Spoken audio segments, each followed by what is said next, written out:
ओम। चंडिका देवी को नमस्कार है। मार्कंडेय जी ने कहा, पितामह, जो इस संसार में परम गोपनीय तथा मनुष्यों की सब प्रकार से रक्षा करने वाला है और जो अब तक आपने दूसरे किसी के सामने प्रकट नहीं किया हो, ऐसा कोई साधन मुझे बताइए। ब्रह्मा जी बोले, ब्रह्मण, ऐसा साधन तो एक देवी का कवच ही है, जो गोपनीय से भी परम गोपनीय, पवित्र तथा संपूर्ण प्राणियों का उपकार करने वाला है। महामुने, उसे श्रवण करो। देवी की 9 मूर्तियां हैं, जिन्हें नवदुर्गा कहते हैं। उनके पृथक पृथक नाम बतलाए जाते हैं।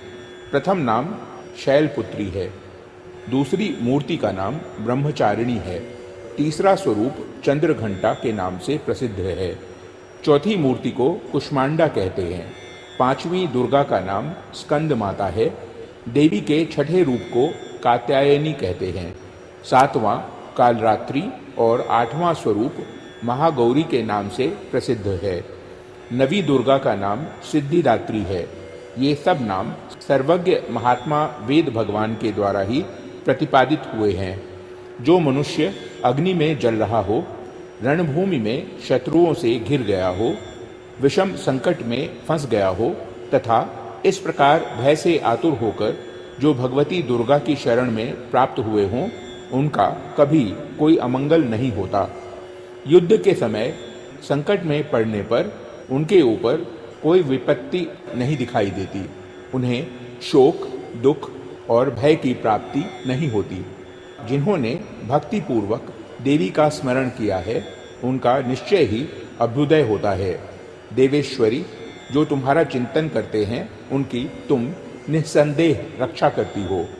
चामुंडा देवी प्रेत पर आरूढ़ होती हैं, वाराही भैंसे पर सवारी करती हैं, ऐन्द्री का वाहन ऐरावत हाथी है, वैष्णवी देवी गरुड़ पर ही आसन जमाती हैं, माहेश्वरी वृषभ पर आरूढ़ होती हैं, कौमारी का वाहन मयूर है, भगवान विष्णु की प्रियतमा लक्ष्मी देवी कमल के आसन पर विराजमान हैं और हाथों में कमल धारण किए हुए हैं।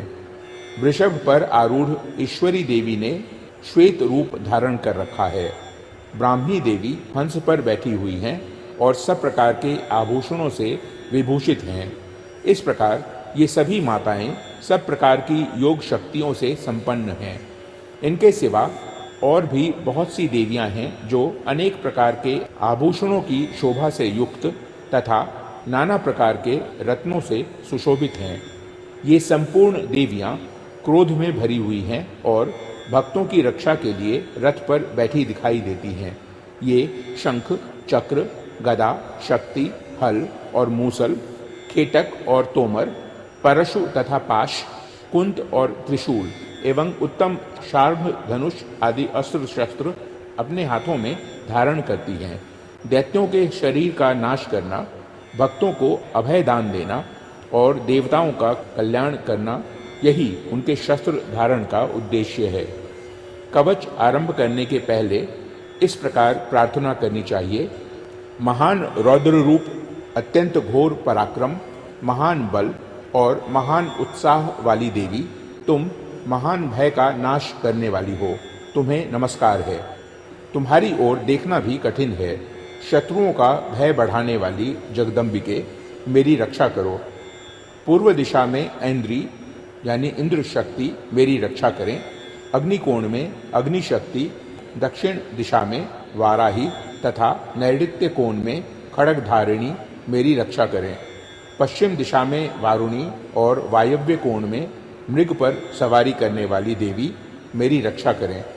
उत्तर दिशा में कौमारी और ईशान कोण में शूलधारिणी देवी रक्षा करें। ब्रह्माणी, तुम ऊपर की ओर से मेरी रक्षा करो और वैष्णवी देवी नीचे की ओर से मेरी रक्षा करें। इसी प्रकार शव को अपना वाहन बनाने वाली चामुंडा देवी 10 दिशाओं में मेरी रक्षा करें। जया आगे से और विजया पीछे की ओर से मेरी रक्षा करें। वाम भाग में अजिता और दक्षिण भाग में अपराजिता रक्षा करें। उद्योतनी शिखा की रक्षा करें। उमा मेरे मस्तक पर विराजमान होकर रक्षा करें। ललाट में मालाधारी रक्षा करें और यशस्विनी देवी मेरी भौहों का संरक्षण करें। भौहों के मध्य भाग में त्रिनेत्रा और नथुनों की यमघंटा देवी रक्षा करें। दोनों नेत्रों के मध्य भाग में शंखनी और कानों में द्वारवासिनी रक्षा करें। कालिका देवी कपोलों की तथा भगवती शांकरी कानों के मूल भाग की रक्षा करें। नासिका में सुगंधा और ऊपर के ओठ में चर्चिका देवी रक्षा करें। नीचे के ओठ में अमृत कला तथा जिह्वा में सरस्वती देवी रक्षा करें। कौमारी दांतों की और चंडिका कंठ प्रदेश की रक्षा करें। चित्रघंटा गले की घाटी की और महामाया तालु में रहकर रक्षा करें। कामाक्षी ठोड़ी और सर्वमंगला मेरी वाणी की रक्षा करें। भद्रकाली ग्रीवा में और धनुर्धरी पृष्ठवंश यानी मेरुदंड में रहकर रक्षा करें। कंठ के बाहरी भाग में नीलग्रीवा और कंठ की नली में नलकूबरी रक्षा करें। दोनों कंधों में खड़गनी और मेरी दोनों भुजाओं में वज्रधारिणी रक्षा करें। दोनों हाथों में दंडिनी और अंगुलियों में अंबिका रक्षा करें। शूलेश्वरी नखों की रक्षा करें। कुलेश्वरी कुक्षी यानी पेट में रहकर रक्षा करें। महादेवी दोनों स्तनों की और शोक विनाशिनी देवी मन की रक्षा करें। ललिता देवी हृदय में और शूलधारिणी उदर में रहकर रक्षा करें। नाभि में कामिनी और गुह्य भाग की गुह्येश्वरी रक्षा करें। पूतना और कामिका लिंग की और महिषवाहिनी गुदा की रक्षा करें। भगवती कटि भाग में और विंध्यवासिनी घुटनों की रक्षा करें। संपूर्ण कामनाओं को देने वाली महाबला देवी दोनों पिंडलियों की रक्षा करें। नारसिंही दोनों गुट्ठियों की और तेजसी देवी दोनों चरणों के पृष्ठ भाग की रक्षा करें। श्री देवी पैरों की अंगुलियों में और तलवासिनी पैरों के तलुओं में रहकर रक्षा करें। अपनी दाढ़ों के कारण भयंकर दिखाई देने वाली दृष्टांग कराली देवी नखों की और ऊर्ध्वकेशिनी देवी केशों की रक्षा करें। रोमावलियों के छिद्रों में कौबेरी और त्वचा की वागीश्वरी देवी रक्षा करें। पार्वती देवी रक्त, मज्जा, वसा, मांस, हड्डी और मेद की रक्षा करें। आंतों की कालरात्रि और पित्त की मुकुटेश्वरी रक्षा करें। मूलाधार आदि कमल कोशों में पद्मावती देवी और कफ में चूड़ामणि देवी स्थित होकर रक्षा करें। नख के तेज की ज्वालामुखी रक्षा करें। जिसका किसी भी अस्त्र से भेदन नहीं हो सकता, वह अभेद्या देवी शरीर की समस्त संधियों में रहकर रक्षा करें। ब्रह्माणी आप मेरे वीर्य की रक्षा करें। छत्रेश्वरी छाया की तथा धर्मधारिणी देवी मेरे अहंकार, मन और बुद्धि की रक्षा करें। हाथ में वज्र धारण करने वाली वज्रहस्ता देवी मेरे प्राण, अपान, व्यान, उदान और समान वायु की रक्षा करें। कल्याण से शोभित होने वाली भगवती कल्याण शोभना मेरे प्राण की रक्षा करें। रस, रूप, गंध, शब्द और स्पर्श इन विषयों का अनुभव करते समय योगिनी देवी रक्षा करें तथा सत्वगुण, रजोगुण और तमोगुण की रक्षा सदा नारायणी देवी करें। वाराही आयु की रक्षा करें। वैष्णवी धर्म की रक्षा करें तथा चक्रिणी यानी चक्र धारण करने वाली देवी यश, कीर्ति, लक्ष्मी, धन तथा विद्या की रक्षा करें। इंद्राणी आप मेरे गोत्र की रक्षा करें। चंडिके तुम मेरे पशुओं की रक्षा करो।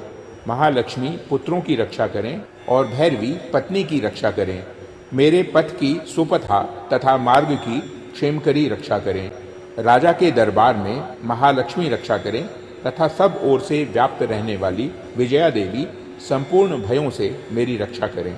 देवी जो स्थान कवच में नहीं कहा गया है अतएव रक्षा से रहित है, वह सब तुम्हारे द्वारा सुरक्षित हो, क्योंकि तुम विजयशालिनी और पापनाशिनी हो। यदि अपने शरीर का भला चाहे तो मनुष्य बिना कवच के कहीं एक पग भी न जाए, कवच का पाठ करके ही यात्रा करे। कवच के द्वारा सब ओर से सुरक्षित मनुष्य जहाँ जहाँ भी जाता है वहाँ वहाँ उसे धन लाभ होता है तथा संपूर्ण कामनाओं की सिद्धि करने वाली विजय की प्राप्ति होती है। वह जिस जिस अभिष्ट वस्तु का चिंतन करता है उसको निश्चय ही प्राप्त कर लेता है। वह पुरुष इस पृथ्वी पर तुलना रहित महान ऐश्वर्य का भागी होता है। कवच से सुरक्षित मनुष्य निर्भय हो जाता है, युद्ध में उसकी पराजय नहीं होती तथा वह तीनों लोकों में पूजनीय होता है।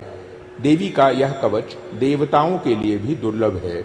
जो प्रतिदिन नियम पूर्वक तीनों संध्याओं के समय श्रद्धा के साथ इसका पाठ करता है, उसे दैवी कला प्राप्त होती है तथा वह तीनों लोकों में कहीं भी पराजित नहीं होता। इतना ही नहीं, वह अपमृत्यु से रहित हो 100 से भी अधिक वर्षों तक जीवित रहता है। मकड़ी, चेचक और कोढ़ आदि उसकी संपूर्ण व्याधियां नष्ट हो जाती हैं।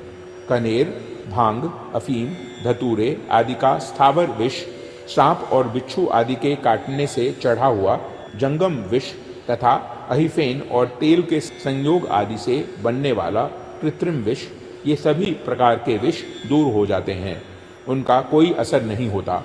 इस पृथ्वी पर मारण, मोहन आदि जितने आभिचारिक प्रयोग होते हैं तथा इस प्रकार के जितने मंत्र यंत्र होते हैं, वे सब इस कवच को हृदय में धारण कर लेने पर उस मनुष्य को देखते ही नष्ट हो जाते हैं।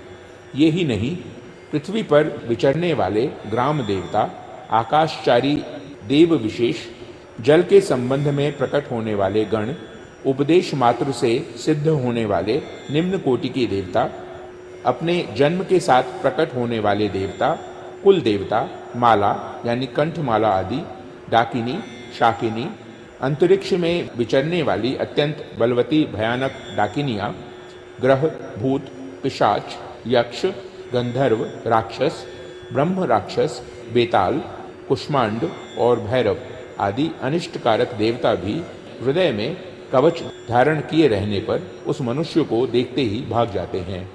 कवचधारी पुरुष को राजा से सम्मान वृद्धि प्राप्त होती है।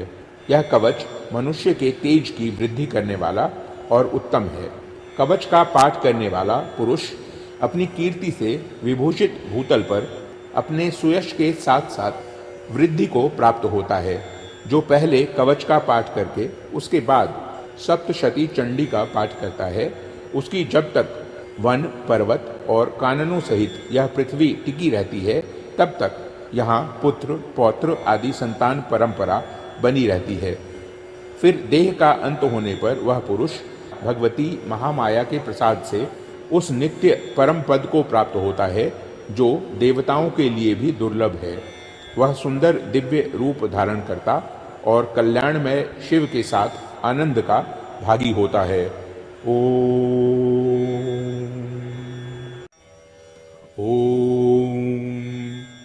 चंडिका देवी को नमस्कार है। मार्कंडेय जी कहते हैं, जयंती, मंगला, काली, भद्रकाली, कपालिनी, दुर्गा, क्षमा, शिवा, धात्री, स्वाहा और स्वधा, इन नामों से प्रसिद्ध जगदम्बिके, तुम्हें मेरा नमस्कार हो। देवी चामुंडे, तुम्हारी जय हो। संपूर्ण प्राणियों की पीड़ा हरने वाली देवी, तुम्हारी जय हो। सब में व्याप्त रहने वाली देवी, तुम्हारी जय हो। कालरात्रि, तुम्हें नमस्कार हो। मधु और कैटब को मारने वाली तथा ब्रह्मा जी को वरदान देने वाली देवी, तुम्हें नमस्कार है। तुम मुझे रूप यानी आत्मस्वरूप का ज्ञान दो। जय यानी मोह पर विजय दो। यश यानी मोह विजय तथा ज्ञान प्राप्ति रूप यश दो।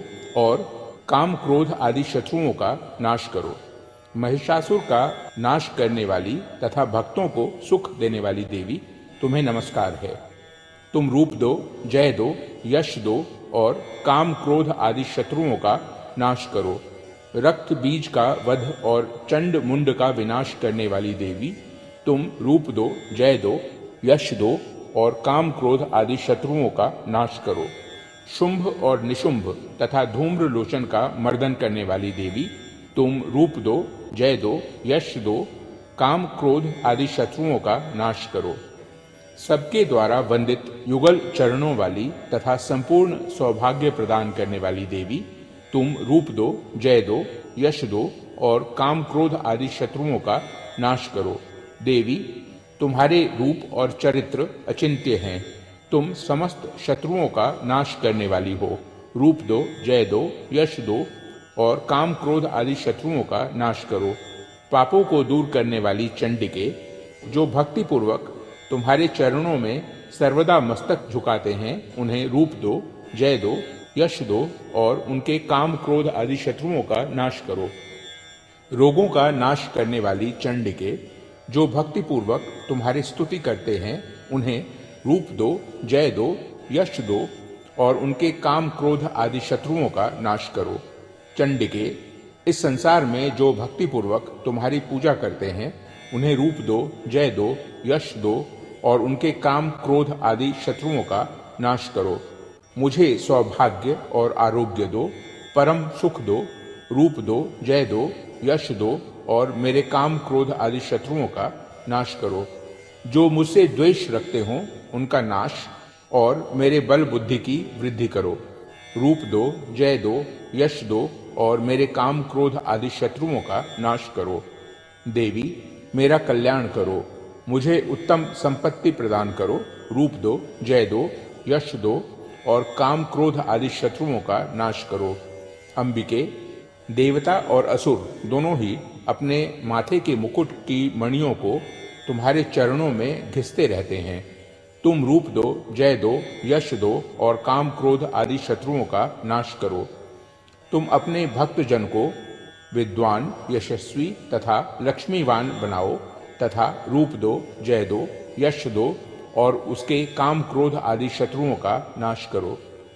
प्रचंड दैत्यों के दर्प का दलन करने वाली चंडिके, मुझ शरणागत को रूप दो, जय दो, यश दो और मेरे काम क्रोध आदि शत्रुओं का नाश करो। चतुर्मुख ब्रह्मा जी के द्वारा प्रशंसित चार भुजाधारिणी परमेश्वरी, तुम रूप दो, जय दो, यश दो और काम क्रोध आदि शत्रुओं का नाश करो। देवी अंबिके, भगवान विष्णु नित्य निरंतर भक्तिपूर्वक तुम्हारी स्तुति करते रहते हैं। तुम रूप दो, जय दो, यश दो और काम क्रोध आदि शत्रुओं का नाश करो। हिमालय कन्या पार्वती के पति महादेव जी के द्वारा प्रशंसित होने वाली परमेश्वरी, तुम रूप दो, जय दो, यश दो और काम क्रोध आदि शत्रुओं का नाश करो। शचीपति इंद्र के द्वारा सद्भाव से पूजित होने वाली परमेश्वरी, तुम रूप दो, जय दो, यश दो और काम क्रोध आदि शत्रुओं का नाश करो। प्रचंड भुजदंडों वाले दैत्यों का घमंड चूर करने वाली देवी, तुम रूप दो, जय दो, यश दो और काम क्रोध आदि शत्रुओं का नाश करो। देवी अंबिके, तुम अपने भक्त जनों को सदा असीम आनंद प्रदान करती रहती हो। मुझे रूप दो, जय दो, यश दो और मेरे काम क्रोध आदि शत्रुओं का नाश करो। मन की इच्छा के अनुसार चलने वाली मनोहर पत्नी प्रदान करो, जो दुर्गम संसार सागर से तारने वाली तथा उत्तम कुल में उत्पन्न हुई हो। जो मनुष्य इस स्तोत्र का पाठ करके सप्तशती रूपी महास्तोत्र का पाठ करता है, वह सप्तशती की जप संख्या से मिलने वाले श्रेष्ठ फल को प्राप्त होता है। साथ ही वह प्रचुर संपत्ति भी प्राप्त कर लेता है।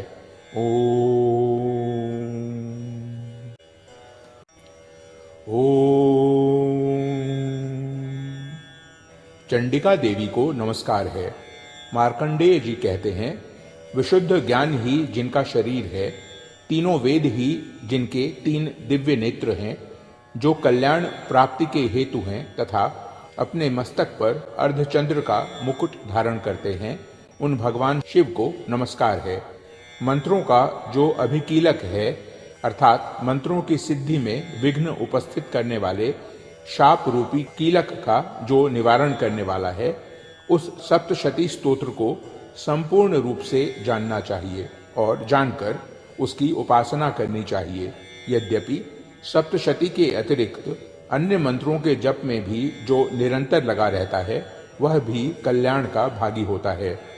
उसके भी उच्चाटन आदि कर्म सिद्ध होते हैं तथा उसे भी समस्त दुर्लभ वस्तुओं की प्राप्ति हो जाती है।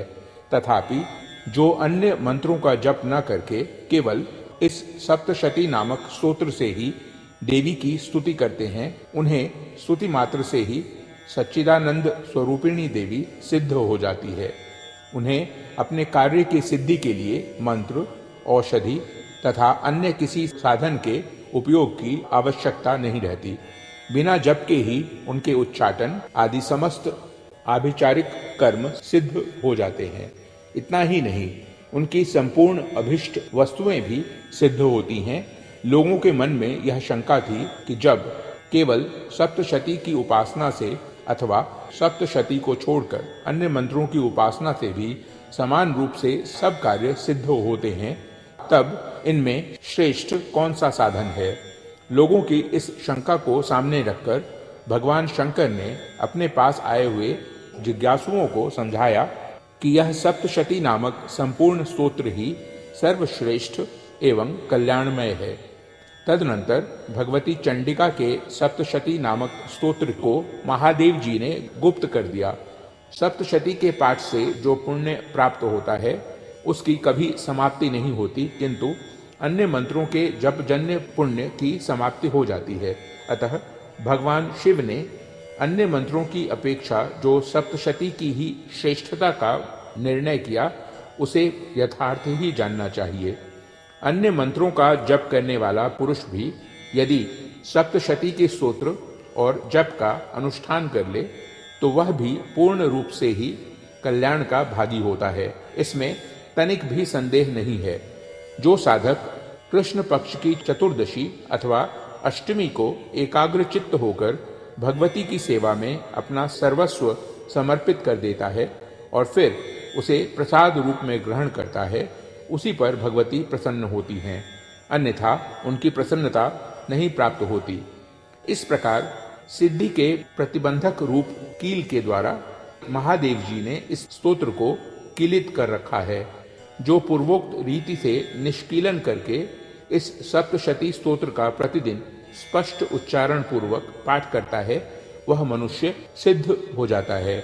वही देवी का पार्षद होता है और वही गंधर्व भी होता है। सर्वत्र विचरते रहने पर भी इस संसार में उसे कहीं भी भय नहीं होता। वह अपमृत्यु के वश में नहीं पड़ता तथा देह त्याग के अनंतर मोक्ष प्राप्त कर लेता है। अतः कीलन को जानकर उसका परिहार करके ही सप्तशती का पाठ आरंभ करे। जो ऐसा नहीं करता उसका नाश हो जाता है। इसलिए कीलक और निष्कीलन का ज्ञान प्राप्त करने पर ही यह स्तोत्र निर्दोष होता है और विद्वान पुरुष इस निर्दोष स्तोत्र का ही पाठ आरंभ करते हैं। स्त्रियों में जो कुछ भी सौभाग्य आदि दृष्टिगोचर होता है वह सब देवी के प्रसाद का ही फल है। अतः इस कल्याणमय स्तोत्र का सदा जप करना चाहिए। इस स्तोत्र का मंद स्वर से पाठ करने पर स्वल्प फल की प्राप्ति होती है और उच्च स्वर से पाठ करने पर पूर्ण फल की सिद्धि होती है। अतः उच्च स्वर से ही इसका पाठ आरंभ करना चाहिए। जिनके प्रसाद से ऐश्वर्य, सौभाग्य, आरोग्य, संपत्ति, शत्रुनाश तथा परम मोक्ष की भी सिद्धि होती है, उन कल्याणमयी जगदम्बा की स्तुति मनुष्य क्यों नहीं करते। ओम।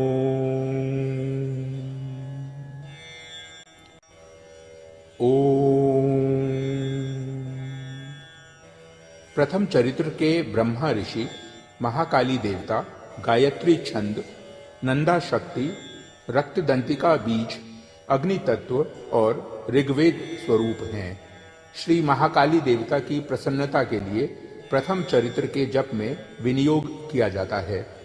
भगवान विष्णु के सो जाने पर मधु और कैटभ को मारने के लिए कमल जन्मा ब्रह्मा जी ने जिनका स्तवन किया था, उन महाकाली देवी का मैं सेवन करता हूँ। वे अपने 10 हाथों में खड्ग, चक्र, गदा, बाण, धनुष, परिघ, शूल, भुषुंडी, मस्तक और शंख धारण करती हैं। उनके 3 नेत्र हैं। वे समस्त अंगों में दिव्य आभूषणों से विभूषित हैं। उनके शरीर की कांति नीलमणि के समान है तथा वे 10 मुख और 10 पैरों से युक्त हैं। मार्कंडेय जी बोले, सूर्य के पुत्र सावर्णी जो 8वें मनु कहे जाते हैं, उनकी उत्पत्ति की कथा विस्तार पूर्वक कहता हूँ, सुनो। सूर्य कुमार महाभाग सावर्णी भगवती महामाया के अनुग्रह से जिस प्रकार मनवंतर के स्वामी हुए, वही प्रसंग सुनाता हूँ। पूर्व काल की बात है। स्वारोचिष मनवंतर में सुरथ नाम के एक राजा थे जो चैत्र वंश में उत्पन्न हुए थे। उनका समस्त भूमंडल पर अधिकार था। वे प्रजा का अपने औरस पुत्रों की भांति धर्मपूर्वक पालन करते थे। तो भी उस समय कोला विध्वंसी नाम के क्षत्रिय उनके शत्रु हो गए। राजा सुरथ की दंड नीति बड़ी प्रबल थी। उनका शत्रुओं के साथ संग्राम हुआ। यद्यपि कोला विध्वंसी संख्या में कम थे तो भी राजा सुरथ युद्ध में उनसे परास्त हो गए। तब वे युद्ध भूमि से अपने नगर को लौट आए और केवल अपने देश के राजा होकर रहने लगे। समूची पृथ्वी से अब उनका अधिकार जाता रहा, किंतु वहां भी उन प्रबल शत्रुओं ने उस समय महाभाग राजा सुरथ पर आक्रमण कर दिया। राजा का बल क्षीण हो चला था, इसलिए उनके दुष्ट, बलवान एवं दुरात्मा मंत्रियों ने वहां उनकी राजधानी में भी राजकीय सेना और खजाने को हथिया लिया। सुरथ का प्रभुत्व नष्ट हो चुका था, इसलिए वे शिकार खेलने के बहाने घोड़े पर सवार हो वहां से अकेले ही एक घने जंगल में चले गए। वहां उन्होंने विप्रवर मेधा मुनि का आश्रम देखा, जहां कितने ही हिंसक जीव अपनी स्वाभाविक हिंसा वृत्ति छोड़कर परम शांत भाव से रहते थे। मुनि के बहुत से शिष्य उस वन की शोभा बढ़ा रहे थे। वहां जाने पर मुनि ने उनका सत्कार किया और वे उन मुनिश्रेष्ठ के आश्रम पर इधर उधर विचरते हुए कुछ काल तक रहे। फिर ममता से आकृष्ट चित्त होकर वहां इस प्रकार चिंता करने लगे, पूर्व काल में मेरे पूर्वजों ने जिसका पालन किया था वही नगर आज मुझसे रहित है। पता नहीं मेरे दुराचारी भृत्यगण उसकी धर्मपूर्वक रक्षा करते हैं या नहीं। जो सदा मद की वर्षा करने वाला और शूरवीर था, वह मेरा प्रधान हाथी अब शत्रुओं के अधीन होकर न जाने किन भोगों को भोगता होगा। जो लोग मेरी कृपा, धन और भोजन पाने से सदा मेरे पीछे पीछे चलते थे, वे निश्चय ही अब दूसरे राजाओं का अनुसरण करते होंगे। उन अपव्ययी लोगों के द्वारा सदा खर्च होते रहने के कारण अत्यंत कष्ट से जमा किया हुआ मेरा वह खजाना खाली हो जाएगा। ये तथा और भी कई बातें राजा सुरथ निरंतर सोचते रहते थे। एक दिन उन्होंने वहां विप्रवर मेधा के आश्रम के निकट एक वैश्य को देखा और उससे पूछा, भाई तुम कौन हो? यहाँ तुम्हारे आने का क्या कारण है? तुम क्यों शोकग्रस्त और अनमने से दिखाई देते हो? राजा सुरथ का यह प्रेम पूर्वक कहा हुआ वचन सुनकर वैश्य ने विनीत भाव से उन्हें प्रणाम करके कहा। वैश्य बोला, राजन, मैं धनियों के कुल में उत्पन्न एक वैश्य हूँ। मेरा नाम समाधि है। मेरे दुष्ट स्त्री पुत्रों ने धन के लोभ से मुझे घर से बाहर निकाल दिया है। मैं इस समय धन, स्त्री और पुत्रों से वंचित हूँ। मेरे विश्वसनीय बंधुओं ने मेरा ही धन लेकर मुझे दूर कर दिया है। इसलिए दुखी होकर मैं वन में चला आया हूँ। यहाँ रहकर मैं इस बात को नहीं जानता कि मेरे पुत्रों की, स्त्री की और स्वजनों की कुशल है या नहीं। इस समय घर में वे कुशल से रहते हैं अथवा उन्हें कोई कष्ट है। वे मेरे पुत्र कैसे हैं? क्या वे सदाचारी हैं अथवा दुराचारी हो गए हैं? राजा ने पूछा, जिन लोभी स्त्री पुत्र आदि ने धन के कारण तुम्हें घर से निकाल दिया, उनके प्रति तुम्हारे चित्त में इतना स्नेह का बंधन क्यों है? वैश्य बोला, आप मेरे विषय में जैसी बात कहते हैं वह सब ठीक है, किंतु क्या करूं, मेरा मन निष्ठुरता नहीं धारण करता। जिन्होंने धन के लोभ में पड़कर पिता के प्रति स्नेह, पति के प्रति प्रेम तथा आत्मीय जन के प्रति अनुराग को तिलांजलि दे मुझे घर से निकाल दिया है, उन्हीं के प्रति मेरे हृदय में इतना स्नेह है। महामते, गुणहीन बंधुओं के प्रति भी जो मेरा चित्त इस प्रकार प्रेम मग्न हो रहा है, वह क्या है? इस बात को मैं जानकर भी नहीं जान पाया। उनके लिए मैं लंबी सांसें ले रहा हूँ और मेरा हृदय अत्यंत दुखित हो रहा है। उन लोगों में प्रेम का सर्वथा अभाव है, तो भी उनके प्रति जो मेरा मन निष्ठुर नहीं हो पाता, इसके लिए क्या करूं? मार्कंडेय जी कहते हैं, ब्राह्मण, तदनंतर राजाओं में श्रेष्ठ सुरथ और वह समाधि नामक वैश्य दोनों साथ साथ मेधा मुनि की सेवा में उपस्थित हुए और उनके साथ यथा योग्य न्यायानुकूल विनयपूर्ण बर्ताव करके बैठे। तत्पश्चात वैश्य और राजा ने कुछ वार्तालाप आरंभ किया। राजा ने कहा, भगवन, मैं आपसे एक बात पूछना चाहता हूँ, उसे बताइए। मेरा चित्त अपने अधीन न होने के कारण वह बात मेरे मन को बहुत दुख देती है। जो राज्य मेरे हाथ से चला गया है उसमें और उसके संपूर्ण अंगों में मेरी ममता बनी हुई है। मुनि श्रेष्ठ, यह जानते हुए भी कि वह अब मेरा नहीं है, अज्ञानी की भांति मुझे उसके लिए दुख होता है। यह क्या है? इधर यह वैश्य भी घर से अपमानित होकर आया है। इसके पुत्र, स्त्री और भृत्यों ने इसे छोड़ दिया है। स्वजनों ने भी इसका परित्याग कर दिया है, तो भी यह उनके प्रति अत्यंत हार्दिक स्नेह रखता है। इस प्रकार यह तथा मैं दोनों ही बहुत दुखी हैं। जिसमें प्रत्यक्ष दोष देखा गया है उस विषय के लिए भी हमारे मन में ममता जनित आकर्षण पैदा हो रहा है। महाभाग, हम दोनों समझदार हैं, तो भी हम में जो मोह पैदा हुआ है यह क्या है? विवेक शून्य पुरुष की भांति मुझ में और इसमें भी यह मूढ़ता प्रत्यक्ष दिखाई देती है। ऋषि बोले, महाभाग, विषय मार्ग का ज्ञान सब जीवों को है। इसी प्रकार विषय भी सबके लिए अलग अलग है।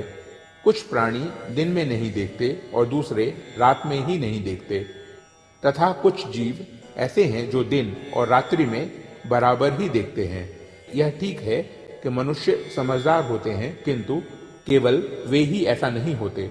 पशु, पक्षी और मृग आदि सभी प्राणी समझदार होते हैं।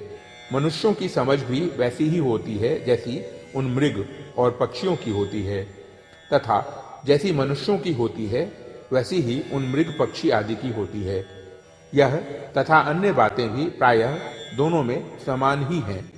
समझ होने पर भी इन पक्षियों को तो देखो, ये स्वयं भूख से पीड़ित होते हुए भी मोहवश बच्चों की चोंच में कितने चाव से अन्न के दाने डाल रहे हैं। नर श्रेष्ठ, क्या तुम नहीं देखते कि ये मनुष्य समझदार होते हुए भी लोभवश अपने किए हुए उपकार का बदला पाने के लिए पुत्रों की अभिलाषा करते हैं। यद्यपि उन सब में समझ की कमी नहीं है, तथापि वे संसार की स्थिति यानी जन्म मरण की परंपरा बनाए रखने वाले भगवती महामाया के प्रभाव से ममता में भंवर से युक्त मोह के गहरे गर्त में गिराए गए हैं। इसलिए इसमें आश्चर्य नहीं करना चाहिए। जगदीश्वर भगवान विष्णु की योग निद्रा रूपा जो भगवती महामाया हैं, उन्हीं से यह जगत मोहित हो रहा है। वे भगवती महामाया देवी ज्ञानियों के भी चित्त को बलपूर्वक खींचकर मोह में डाल देती हैं। वे ही इस संपूर्ण चराचर जगत की सृष्टि करती हैं, तथा वे ही प्रसन्न होने पर मनुष्यों को मुक्ति के लिए वरदान देती हैं। वे ही पराविद्या, संसार बंधन और मोक्ष की हेतुभूता सनातनी देवी तथा संपूर्ण ईश्वरों की भी अधीश्वरी हैं। राजा ने पूछा, भगवन, जिन्हें आप महामाया कहते हैं वे देवी कौन हैं?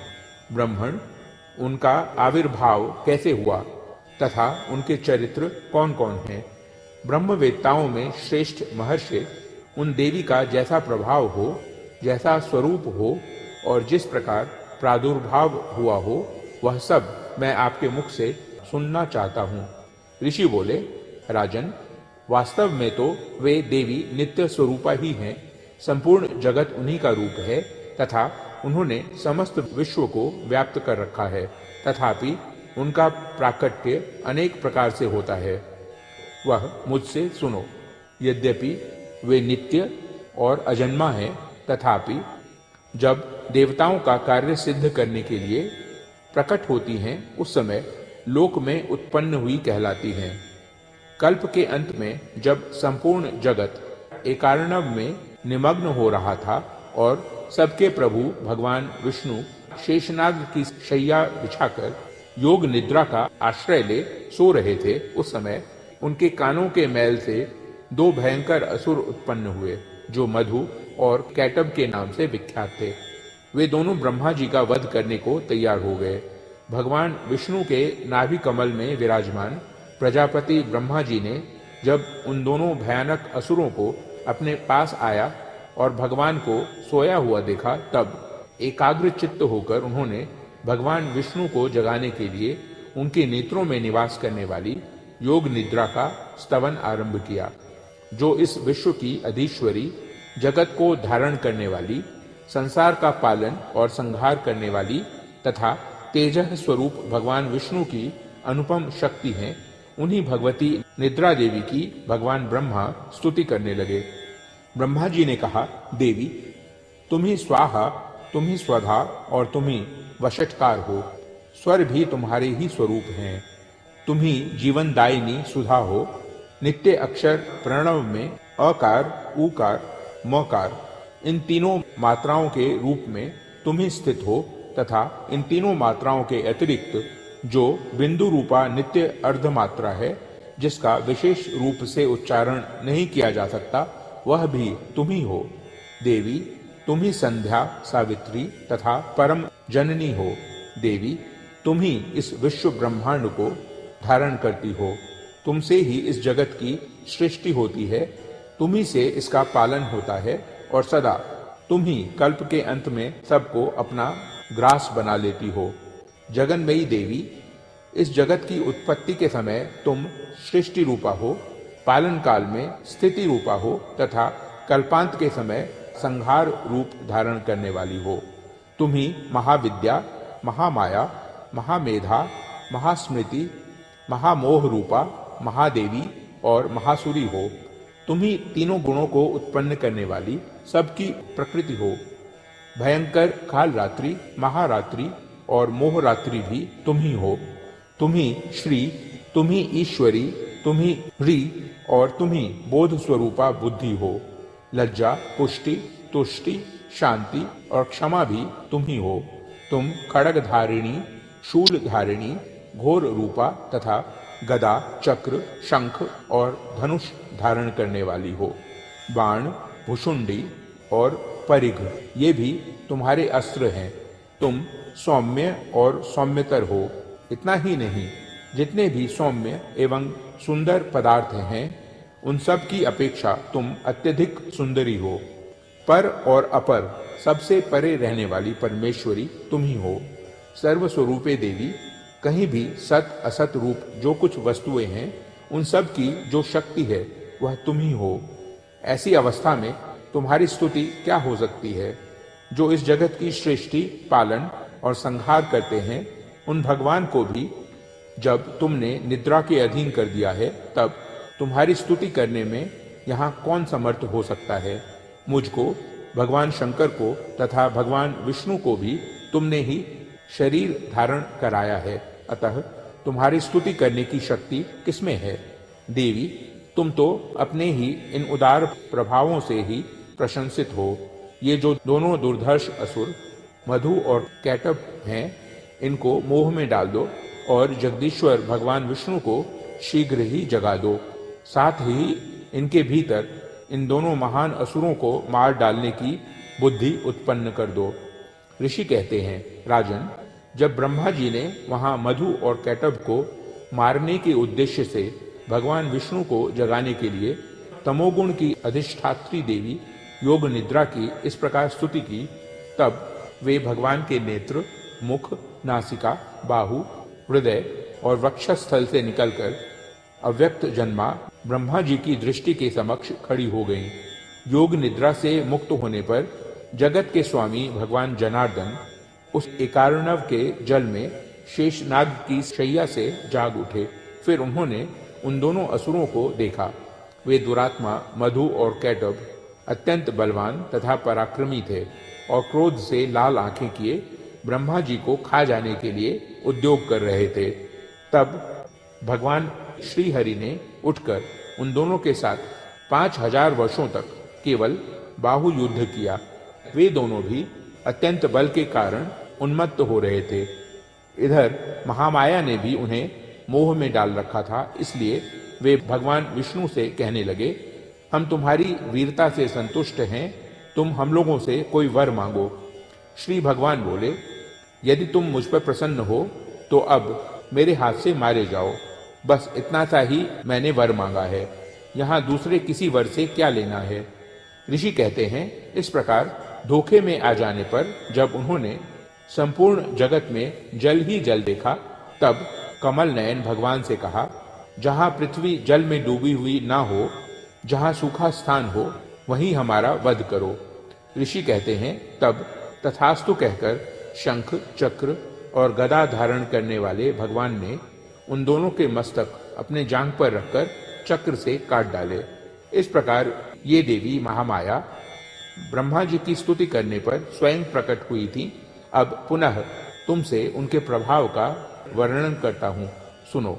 इस प्रकार श्री मार्कंडेय पुराण में सावर्णिक मनवंतर की कथा के अंतर्गत देवी महात्म्य में मधुकैटभ वध नामक पहला अध्याय पूरा हुआ। ओम।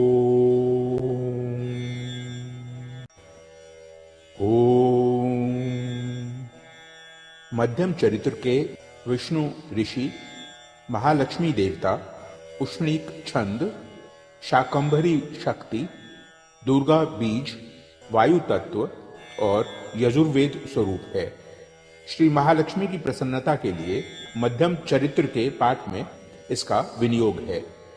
मैं कमल के आसन पर बैठी हुई प्रसन्न मुख वाली महिषासुर मर्दिनी भगवती महालक्ष्मी का भजन करता हूँ, जो अपने हाथों में अक्षमाला, परसा, गदा, बाण, वज्र, पद्म, धनुष, कुंडिका, दंड, शक्ति, खड्ग, ढाल, शंख, घंटा, मधुपात्र, शूल, पाश और चक्र धारण करती है। ऋषि कहते हैं, पूर्व काल में देवताओं और असुरों में पूरे 100 वर्षों तक घोर संग्राम हुआ था। उसमें असुरों का स्वामी महिषासुर था और देवताओं के नायक इंद्र थे। उस युद्ध में देवताओं की सेना महाबली असुरों से परास्त हो गई। संपूर्ण देवताओं को जीतकर महिषासुर इंद्र बन बैठा। तब पराजित देवता प्रजापति ब्रह्मा जी को आगे करके उस स्थान पर गए जहां भगवान शंकर और विष्णु विराजमान थे। देवताओं ने महिषासुर के पराक्रम तथा अपनी पराजय का यथावत वृत्तांत उन दोनों देवेश्वरों से विस्तार पूर्वक कह सुनाया। वे बोले, भगवान, महिषासुर सूर्य, इंद्र, अग्नि, वायु, चंद्रमा, यम, वरुण तथा अन्य देवताओं के भी अधिकार छीनकर स्वयं ही सबका अधिष्ठाता बना बैठा है। उस दुरात्मा महिष ने समस्त देवताओं को स्वर्ग से निकाल दिया है। अब वे मनुष्यों की भांति पृथ्वी पर विचरते हैं। दैत्यों की यह सारी करतूत हमने आप लोगों से कह सुनाई। अब हम आपकी ही शरण में आए हैं। उसके वध का कोई उपाय सोचिए। इस प्रकार देवताओं के वचन सुनकर भगवान विष्णु और शिव ने दैत्यों पर बड़ा क्रोध किया। उनकी भौहें तन गईं और मुंह टेढ़ा हो गया। तब अत्यंत कोप में भरे हुए चक्रपाणि श्री विष्णु के मुख से एक महान तेज प्रकट हुआ। इसी प्रकार ब्रह्मा, शंकर तथा इंद्र आदि अन्यान्य देवताओं के शरीर से भी बड़ा भारी तेज निकला। वह सब मिलकर एक हो गया। महान तेज का वह पुंज जाज्वल्यमान पर्वत सा जान पड़ा। देवताओं ने देखा, वहां उसकी ज्वालाएं संपूर्ण दिशाओं में व्याप्त हो रही थीं। संपूर्ण देवताओं के शरीर से प्रकट हुए उस तेज की कहीं तुलना नहीं थी। एकत्रित होने पर वह एक नारी के रूप में परिणत हो गया और अपने प्रकाश से तीनों लोकों में व्याप्त जान पड़ा। भगवान शंकर का जो तेज था, उससे उस देवी का मुख प्रकट हुआ। यमराज के तेज से उसके सिर में बाल निकल आए। श्री विष्णु भगवान के तेज से उसकी भुजाएं उत्पन्न हुई। चंद्रमा के तेज से दोनों स्तनों का और इंद्र के तेज से मध्य भाग यानी कटि प्रदेश का प्रादुर्भाव हुआ।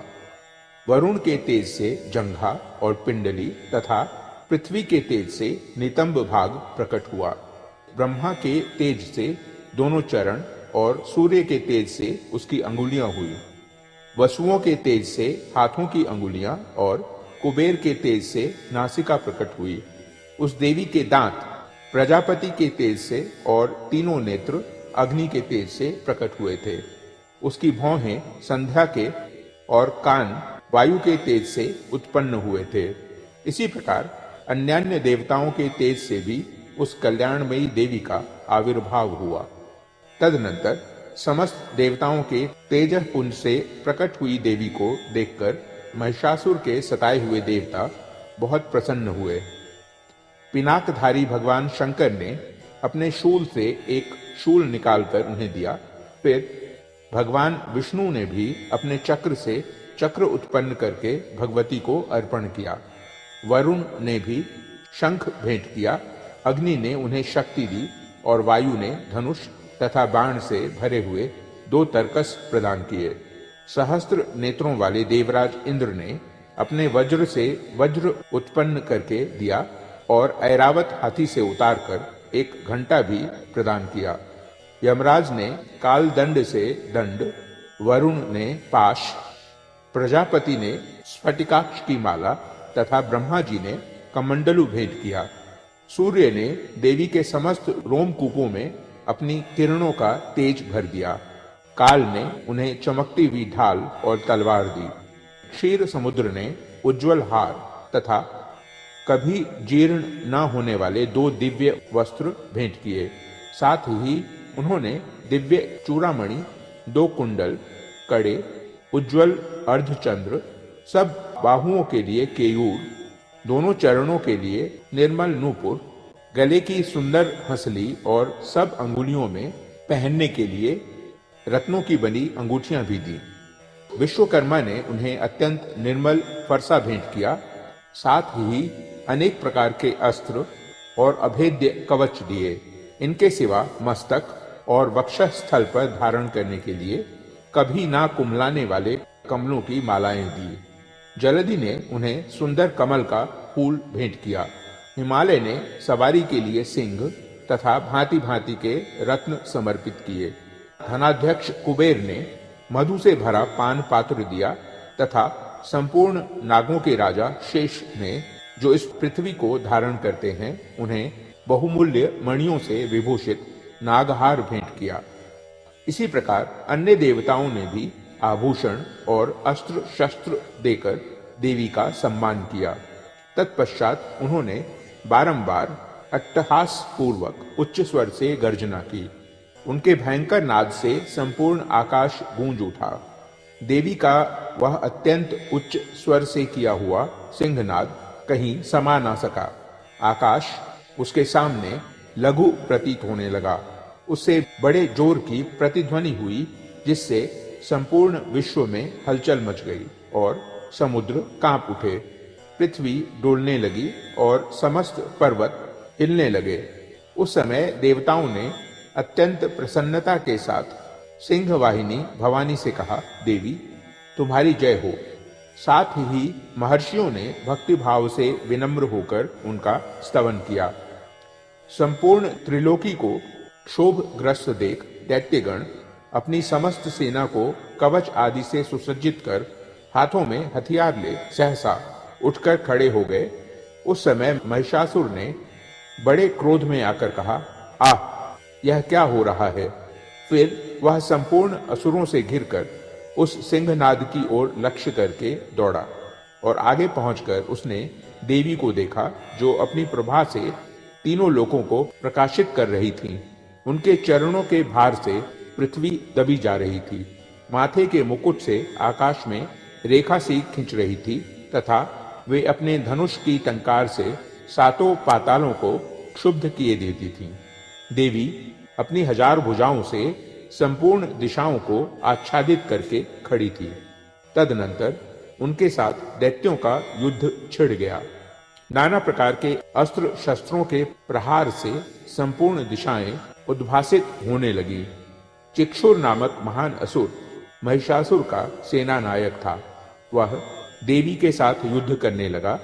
अन्य दैत्यों की चतुरंगिणी सेना साथ लेकर चामर भी लड़ने लगा। 60,000 रथियों के साथ आकर उदग्र नामक महादैत्य ने लोहा लिया। 1 करोड़ रथियों को साथ लेकर महाहनु नामक दैत्य युद्ध करने लगा। जिसके रोए तलवार के समान तीखे थे, वह असिलोमा नाम का महादैत्य 5 करोड़ रथी सैनिकों सहित युद्ध में आ डटा। 60 लाख रथियों से घिरा हुआ बाष्कल नामक दैत्य भी उस युद्ध भूमि में लड़ने लगा। परिवारित नामक राक्षस हाथी सवार और घुड़सवारों के अनेक दलों तथा 1 करोड़ रथियों की सेना लेकर युद्ध करने लगा। बिडाल नामक दैत्य 5 अरब रथियों से घिरकर लोहा लेने लगा। इनके अतिरिक्त और भी हजारों महादैत्य रथ, हाथी और घोड़ों की सेना साथ लेकर वहां देवी के साथ युद्ध करने लगे। स्वयं महिषासुर उस रणभूमि में कोटि कोटि सहस्त्र रथ, हाथी और घोड़ों की सेना से घिरा हुआ खड़ा था। वे दैत्य देवी के साथ तोमर, भिंदीपाल, शक्ति, मूसल, खड़ग, परशु और पट्टिश आदि अस्त्र शस्त्रों का प्रहार करते हुए युद्ध कर रहे थे। कुछ दैत्यों ने उन पर शक्ति का प्रहार किया, कुछ लोगों ने पाश फेंके तथा कुछ दूसरे दैत्यों ने खड़ग प्रहार करके देवी को मार डालने का उद्योग किया। देवी ने भी क्रोध में भरकर खेल खेल में ही अपने अस्त्र शस्त्रों की वर्षा करके दैत्यों के वे समस्त अस्त्र शस्त्र काट डाले। उनके मुख पर परिश्रम या थकावट का रंच मात्र भी चिन्ह नहीं था। देवता और ऋषि उनकी स्तुति करते थे और वे भगवती परमेश्वरी दैत्यों के शरीरों पर अस्त्र शस्त्रों की वर्षा करती रही। देवी का वाहन सिंह भी क्रोध में भरकर गर्दन के बालों को हिलाता हुआ असुरों की सेना में इस प्रकार विचरने लगा मानो वनों में दावानल फैल रहा हो। रणभूमि में दैत्यों के साथ युद्ध करती हुई अंबिका देवी ने जितने निश्वास छोड़े वे सभी तत्काल सैकड़ों हजारों गणों के रूप में प्रकट हो गए और परशु, भिंदीपाल, खड़ग और पट्टिश आदि अस्त्रों द्वारा असुरों का सामना करने लगे।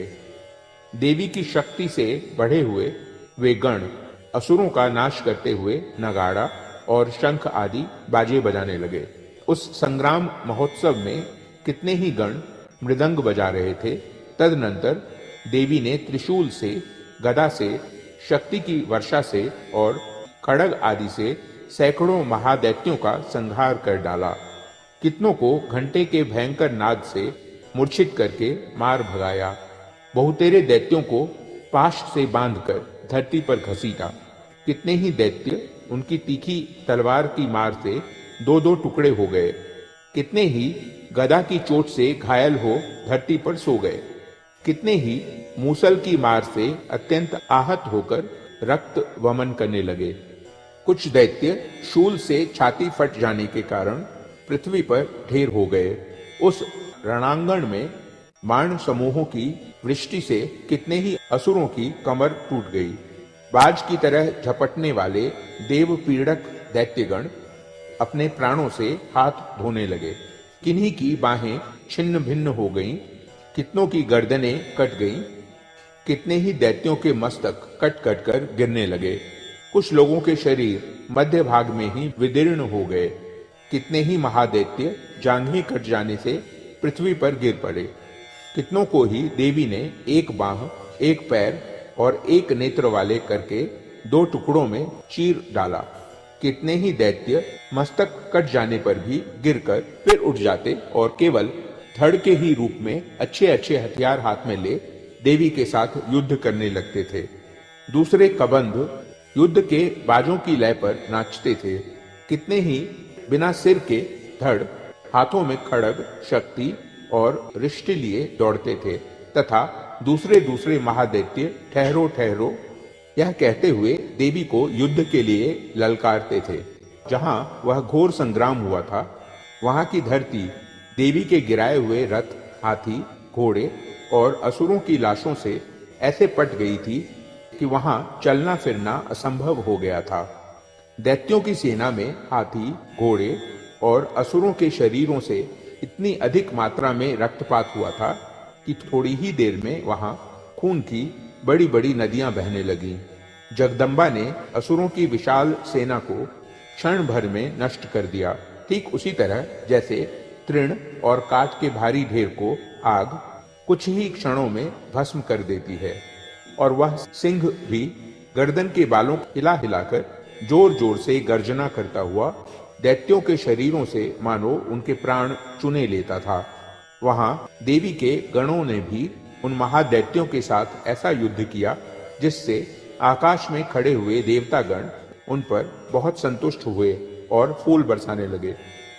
इस प्रकार श्री मार्कंडेय पुराण में सावर्णिक मनवंतर की कथा के अंतर्गत देवी महात्म्य में महिषासुर की सेना का वध नामक दूसरा अध्याय पूरा हुआ। ओम।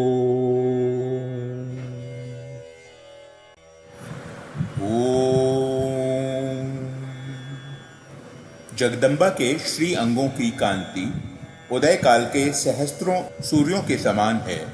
वे लाल रंग की रेशमी साड़ी पहने हुए हैं। उनके गले में मुंडमाला शोभा पा रही है। दोनों स्तनों पर रक्त चंदन का लेप लगा है। वे अपने कर कमलों में जप मालिका, विद्या और अभय तथा वर नामक मुद्राएं धारण किए हुए हैं। 3 नेत्रों से सुशोभित मुखार बिंद की बड़ी शोभा हो रही है। उनके मस्तक पर चंद्रमा के साथ ही रत्नमय मुकुट बंधा है तथा वे कमल के आसन पर विराजमान हैं। ऐसी देवी को मैं भक्तिपूर्वक प्रणाम करता हूँ।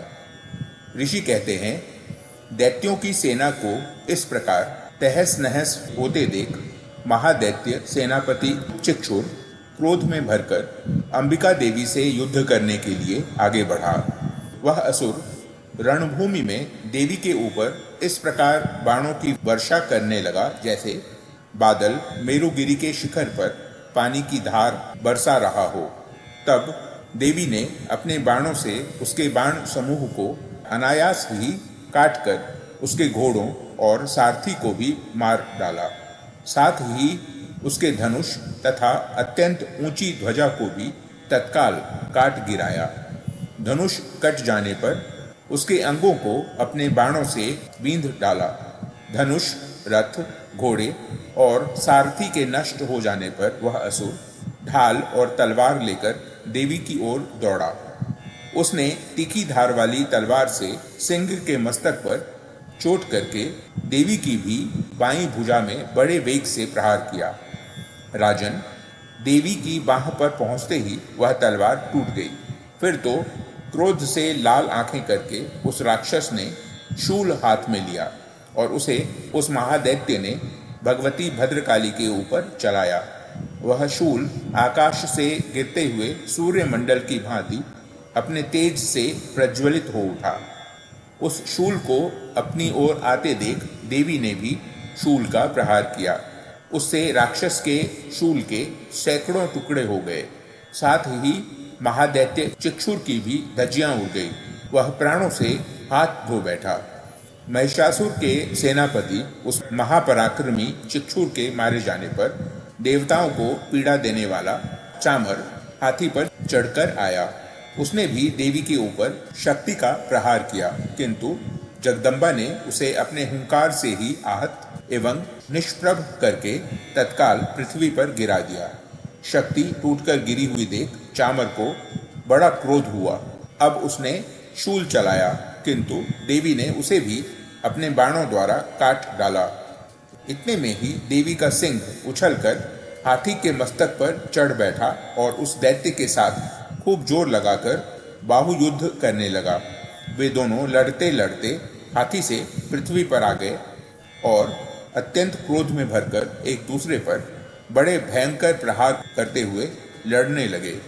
तदनंतर सिंह बड़े वेग से आकाश की ओर उछला और उधर से गिरते समय उसने पंजों की मार से चामर का सिर धड़ से अलग कर दिया।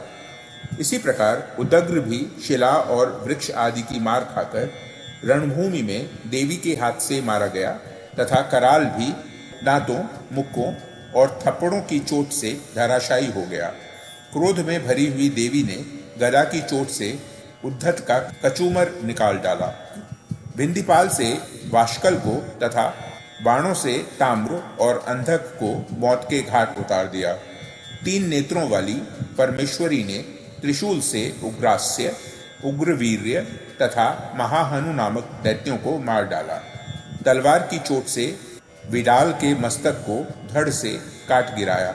दुर्धर और दुर्मुख इन दोनों को भी अपने बाणों से यमलोक भेज दिया। इस प्रकार अपनी सेना का संहार होता देख महिषासुर ने भैंसे का रूप धारण करके देवी के गणों को त्रास देना आरंभ किया। किन्हीं को थुथुन से मारकर, किन्हीं के ऊपर खुरों का प्रहार करके, किन्हीं किन्हीं को पूंछ से चोट पहुंचाकर, कुछ को सींगों से विदीर्ण करके, कुछ गणों को वेग से, किन्हीं को सिंहनाद से, कुछ को चक्कर देकर और कितनों को निश्वास वायु के झोंके से धराशायी कर दिया। इस प्रकार गणों की सेना को गिराकर वह असुर महादेवी के सिंह को मारने के लिए झपटा। इससे जगदम्बा को बड़ा क्रोध हुआ। उधर महापराक्रमी महिषासुर भी क्रोध में भरकर धरती को खुरों से खोदने लगा तथा अपने सिंहों से ऊंचे ऊंचे पर्वतों को उठाकर फेंकने और गरजने लगा। उसके वेग से चक्कर देने के कारण पृथ्वी क्षुब्ध होकर फटने लगी। उसकी पूंछ से टकराकर समुद्र सब ओर से धरती को डुबाने लगे। हिलते हुए सिंहों के आघात से विदीर्ण होकर बादलों के टुकड़े टुकड़े हो गए। उसके श्वास की प्रचंड वायु के वेग से उड़े हुए सैकड़ों पर्वत आकाश से गिरने लगे। इस प्रकार क्रोध में भरे हुए उस महादैत्य को अपनी ओर आते देख चंडिका ने उसका वध करने के लिए महान क्रोध किया। उन्होंने पाश फेंककर उस महान असुर को बांध लिया। उस महासंग्राम में बंध जाने पर उसने भैंसे का रूप त्याग दिया और तत्काल सिंह के रूप में वह प्रकट हो गया। उस अवस्था में जगदम्बा ज्यों ही उसका मस्तक काटने के लिए उद्यत हुई, त्यों ही वह खड़गधारी पुरुष के रूप में दिखाई देने लगा। तब देवी ने तुरंत ही बाणों की वर्षा करके ढाल और तलवार के साथ उस पुरुष को भी बींध डाला। इतने में ही वह महान गजराज के रूप में परिणत हो गया तथा अपनी सूंड से देवी के विशाल सिंह को खींचने और गर्जने लगा। खींचते समय देवी ने तलवार से उसकी सूंड काट डाली। तब उस महादैत्य ने पुनः भैंसे का शरीर धारण कर लिया और पहले की ही भांति चराचर प्राणियों सहित तीनों लोगों को व्याकुल करने लगा।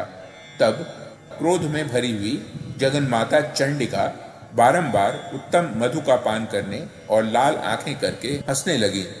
उधर वह बल और पराक्रम के मद से उन्मत्त हुआ राक्षस गर्जने लगा और अपनी सींगों से चंडी के ऊपर पर्वतों को फेंकने लगा।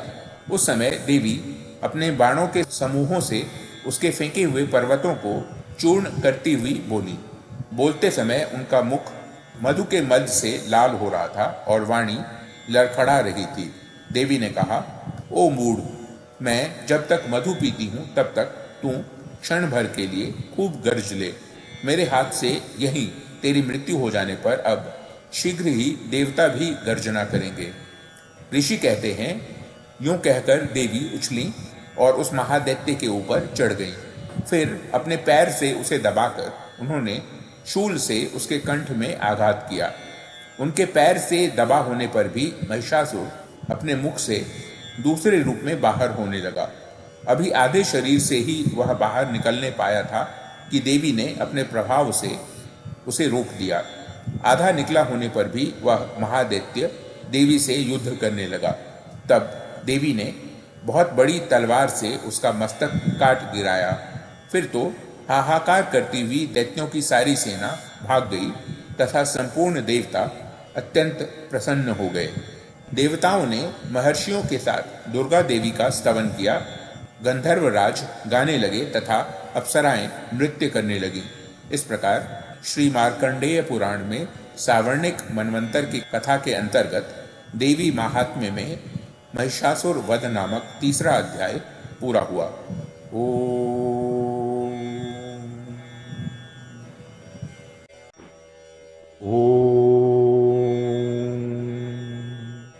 सिद्धि की इच्छा रखने वाले पुरुष जिनकी सेवा करते हैं तथा देवता जिन्हें सब ओर से घेरे रहते हैं, उन जया नाम वाली दुर्गा देवी का ध्यान करें। उनके श्री अंगों की आभा काले मेघ के समान श्याम है। वे अपने कटाक्षों से शत्रु समूह को भय प्रदान करती हैं। उनके मस्तक पर आबद्ध चंद्रमा की रेखा शोभा पाती है। वे अपने हाथों में शंख, चक्र, कृपाण और त्रिशूल धारण करती हैं। उनके 3 नेत्र हैं। वे सिंह के कंधे पर चढ़ी हुई हैं और अपने तेज से तीनों लोकों को परिपूर्ण कर रही हैं। ऋषि कहते हैं, अत्यंत पराक्रमी दुरात्मा महिषासुर तथा उसकी दैत्य सेना के देवी के हाथ से मारे जाने पर इंद्र आदि देवता प्रणाम के लिए गर्दन तथा कंधे झुकाकर उन भगवती दुर्गा का उत्तम वचनों द्वारा स्तवन करने लगे। उस समय उनके सुंदर अंगों में अत्यंत हर्ष के कारण रोमांच हो आया था। देवता बोले, संपूर्ण देवताओं की शक्ति का समुदाय ही जिनका स्वरूप है तथा जिन देवी ने अपनी शक्ति से संपूर्ण जगत को व्याप्त कर रखा है, समस्त देवताओं और महर्षियों की पूजनीया उन जगदम्बा को हम भक्तिपूर्वक नमस्कार करते हैं। वे हम लोगों का कल्याण करें। जिनके अनुपम प्रभाव और बल का वर्णन करने में भगवान शेषनाग, ब्रह्मा जी तथा महादेव जी भी समर्थ नहीं हैं, वे भगवती चंडिका संपूर्ण जगत का पालन एवं अशुभ भय का नाश करने का विचार करें। जो पुण्यात्माओं के घरों में स्वयं ही लक्ष्मी रूप से, पापियों के यहाँ दरिद्रता रूप से, शुद्ध अंतःकरण वाले पुरुषों के हृदय में बुद्धि रूप से, सत्पुरुषों में श्रद्धा रूप से तथा कुलीन मनुष्यों में लज्जा रूप से निवास करती हैं, उन आप भगवती दुर्गा को हम नमस्कार करते हैं। देवी, आप संपूर्ण विश्व का पालन कीजिए। देवी, आपके इस अचिंत्य रूप का, असुरों का नाश करने वाली भारी पराक्रम का तथा समस्त देवताओं और दैत्यों के समक्ष युद्ध में प्रकट किए हुए आपके अद्भुत चरित्रों का हम किस प्रकार वर्णन करें। आप संपूर्ण जगत की उत्पत्ति में कारण हैं। आप में सत्वगुण, रजोगुण और तमोगुण, ये तीनों गुण मौजूद हैं, तो भी दोषों के साथ आपका संसर्ग नहीं जान पड़ता। भगवान विष्णु और महादेव जी आदि देवता भी आपका पार नहीं पाते हैं। आप ही सबका आश्रय हैं। यह समस्त जगत आपका अंशभूत है, क्योंकि आप सबकी आदिभूत अव्याकृता परा प्रकृति हैं। देवी, संपूर्ण यज्ञों में जिसके उच्चारण से सब देवता तृप्ति लाभ करते हैं, वह स्वाहा आप ही हैं। इसके अतिरिक्त आप पितरों की भी तृप्ति का कारण हैं। अतएव सब लोग आपको स्वधा भी कहते हैं। देवी, जो मोक्ष की प्राप्ति का साधन है, अचिंत्य महाव्रत स्वरूपा है, समस्त दोषों से रहित, जितेंद्रिय, तत्व को ही सार वस्तु मानने वाले तथा मोक्ष की अभिलाषा रखने वाले मुनिजन जिसका अभ्यास करते हैं, वह भगवती पराविद्या आप ही हैं। आप शब्द स्वरूपा हैं। अत्यंत निर्मल ऋग्वेद, यजुर्वेद तथा उद्गीत के मनोहर पदों के पाठ से युक्त सामवेद का भी आधार आप ही हैं। आप देवी, त्रयी यानी तीनों वेद और भगवती यानी छहों ऐश्वर्यों से युक्त हैं। इस विश्व की उत्पत्ति एवं पालन के लिए आप ही वार्ता यानी खेती एवं आजीविका के रूप में प्रकट हुई हैं। आप संपूर्ण जगत की घोर पीड़ा का नाश करने वाली हैं। देवी, जिससे समस्त शास्त्रों के सार का ज्ञान होता है, वह मेधा शक्ति आप ही हैं। दुर्गम भव सागर से पार उतारने वाली नौका रूप दुर्गा देवी भी आप ही हैं। आपकी कहीं भी आसक्ति नहीं है। कैटभ के शत्रु भगवान विष्णु के वक्षस्थल में एकमात्र निवास करने वाली भगवती लक्ष्मी तथा भगवान चंद्रशेखर द्वारा सम्मानित गौरी देवी भी आप ही हैं। आपका मुख मंद मुस्कान से सुशोभित, निर्मल, पूर्ण चंद्रमा के बिंब का अनुकरण करने वाला और उत्तम सुवर्ण की मनोहर कांति से कमनीय है। तो भी उसे देखकर महिषासुर को क्रोध हुआ और सहसा उसने उस पर प्रहार कर दिया। यह बड़े आश्चर्य की बात है।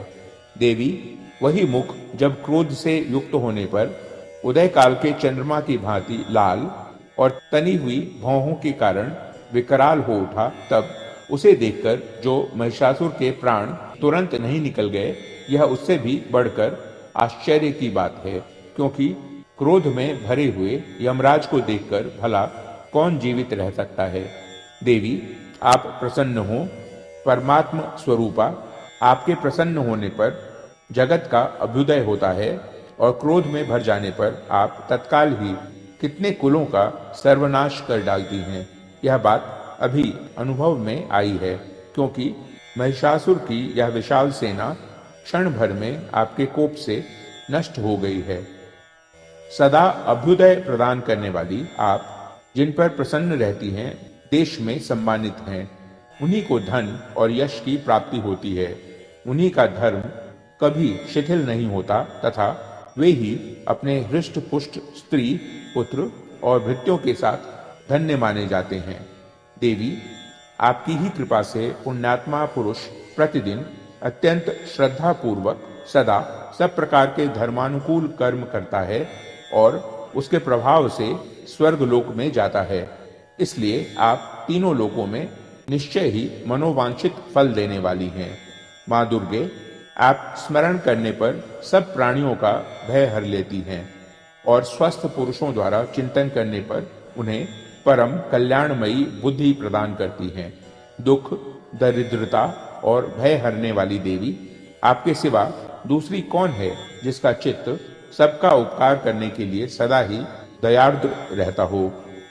देवी, इन राक्षसों के मारने से संसार को सुख मिले तथा ये राक्षस चिरकाल तक नरक में रहने के लिए भले ही पाप करते रहे हों, इस समय संग्राम में मृत्यु को प्राप्त होकर स्वर्ग लोक में जाएं। निश्चय ही यही सोचकर आप शत्रुओं का वध करती हैं। आप शत्रुओं पर शस्त्रों का प्रहार क्यों करती हैं? समस्त असुरों को दृष्टिपात मात्र से ही भस्म क्यों नहीं कर देती? इसमें एक रहस्य है। ये शत्रु भी हमारे शस्त्रों से पवित्र होकर उत्तम लोकों में जाएं, इस प्रकार उनके प्रति भी आपका विचार अत्यंत उत्तम रहता है। खड्ग के तेजः पुंज की भयंकर दीप्ति से तथा आपके त्रिशूल के अग्रभाग की घनीभूत प्रभा से चौंधिया कर जो असुरों की आंखें फूट नहीं गईं, उसमें कारण यही था कि वे मनोहर रश्मियों से युक्त चंद्रमा के समान आनंद प्रदान करने वाले आपके इस सुंदर मुख का दर्शन करते थे। देवी, आपका शील दुराचारियों के बुरे बर्ताव को दूर करने वाला है।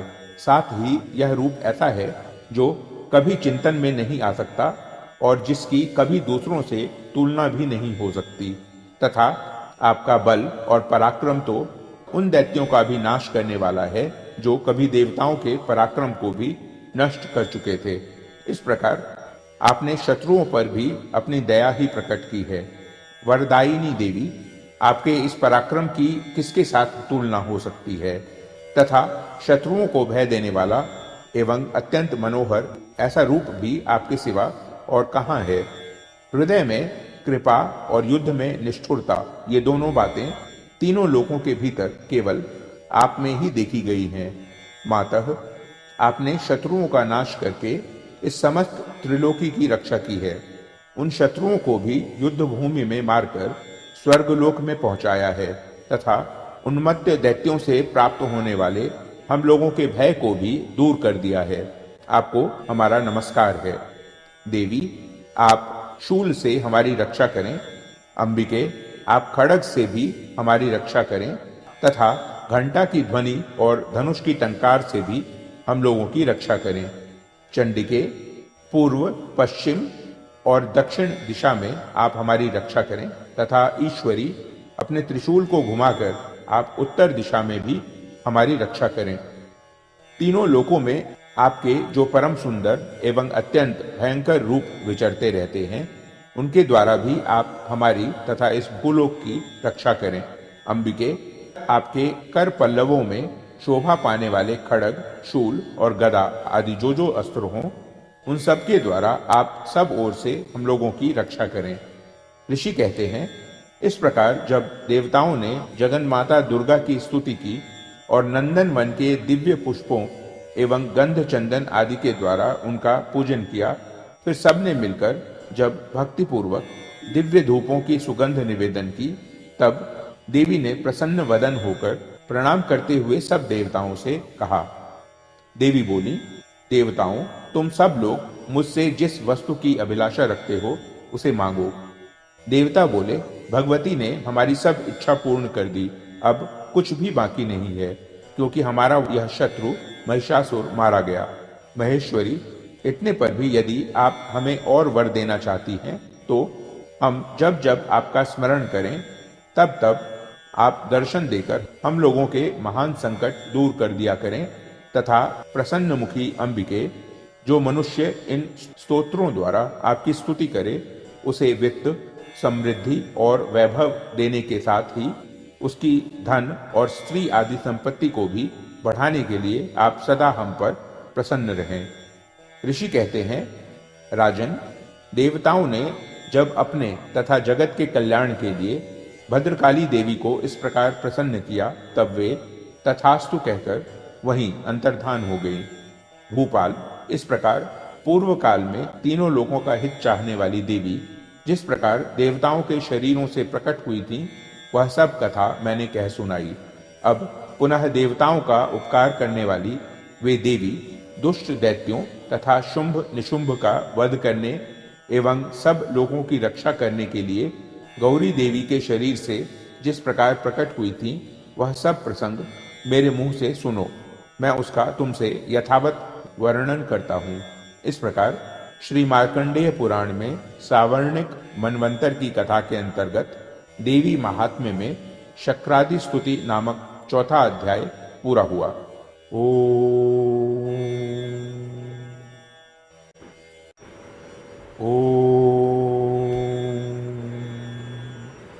इस उत्तर चरित्र के रुद्र ऋषि हैं, महासरस्वती देवता हैं, अनुष्टुप छंद हैं, भीमा शक्ति है, भ्रामरी बीज है, सूर्य तत्व है और सामवेद स्वरूप है।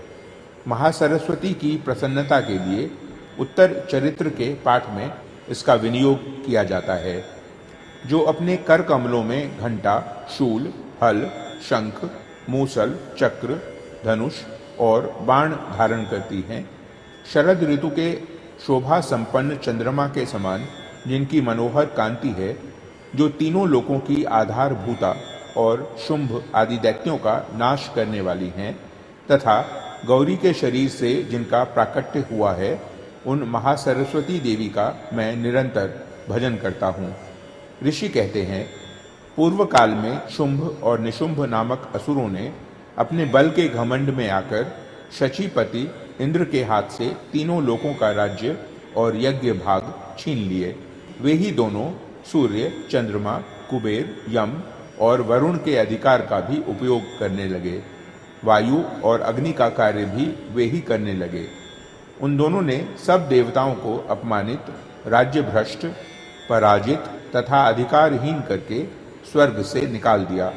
उन दोनों महान असुरों से तिरस्कृत देवताओं ने अपराजिता देवी का स्मरण किया और सोचा, जगदम्बा ने हम सब लोगों को वर दिया था कि आपत्ति काल में स्मरण करने पर मैं तुम्हारी सब आपत्तियों का तत्काल नाश कर दूंगी।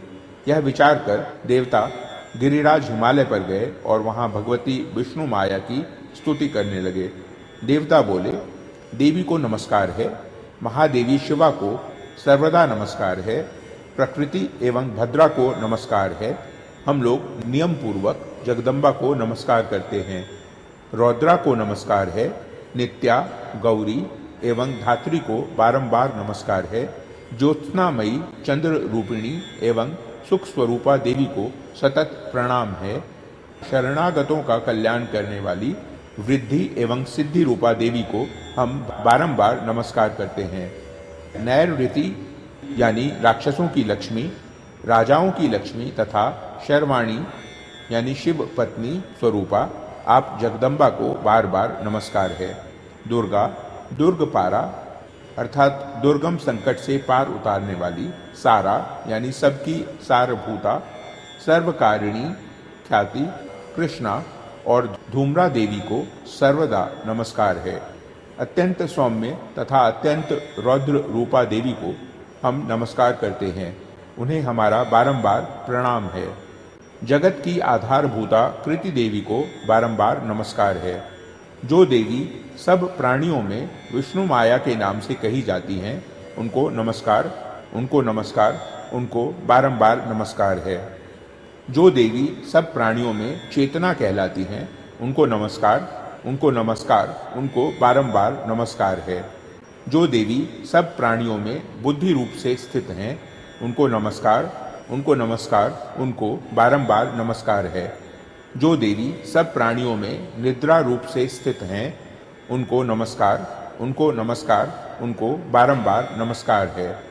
जो देवी सब प्राणियों में क्षुधा रूप से स्थित हैं, उनको नमस्कार, उनको नमस्कार, उनको बारंबार नमस्कार है।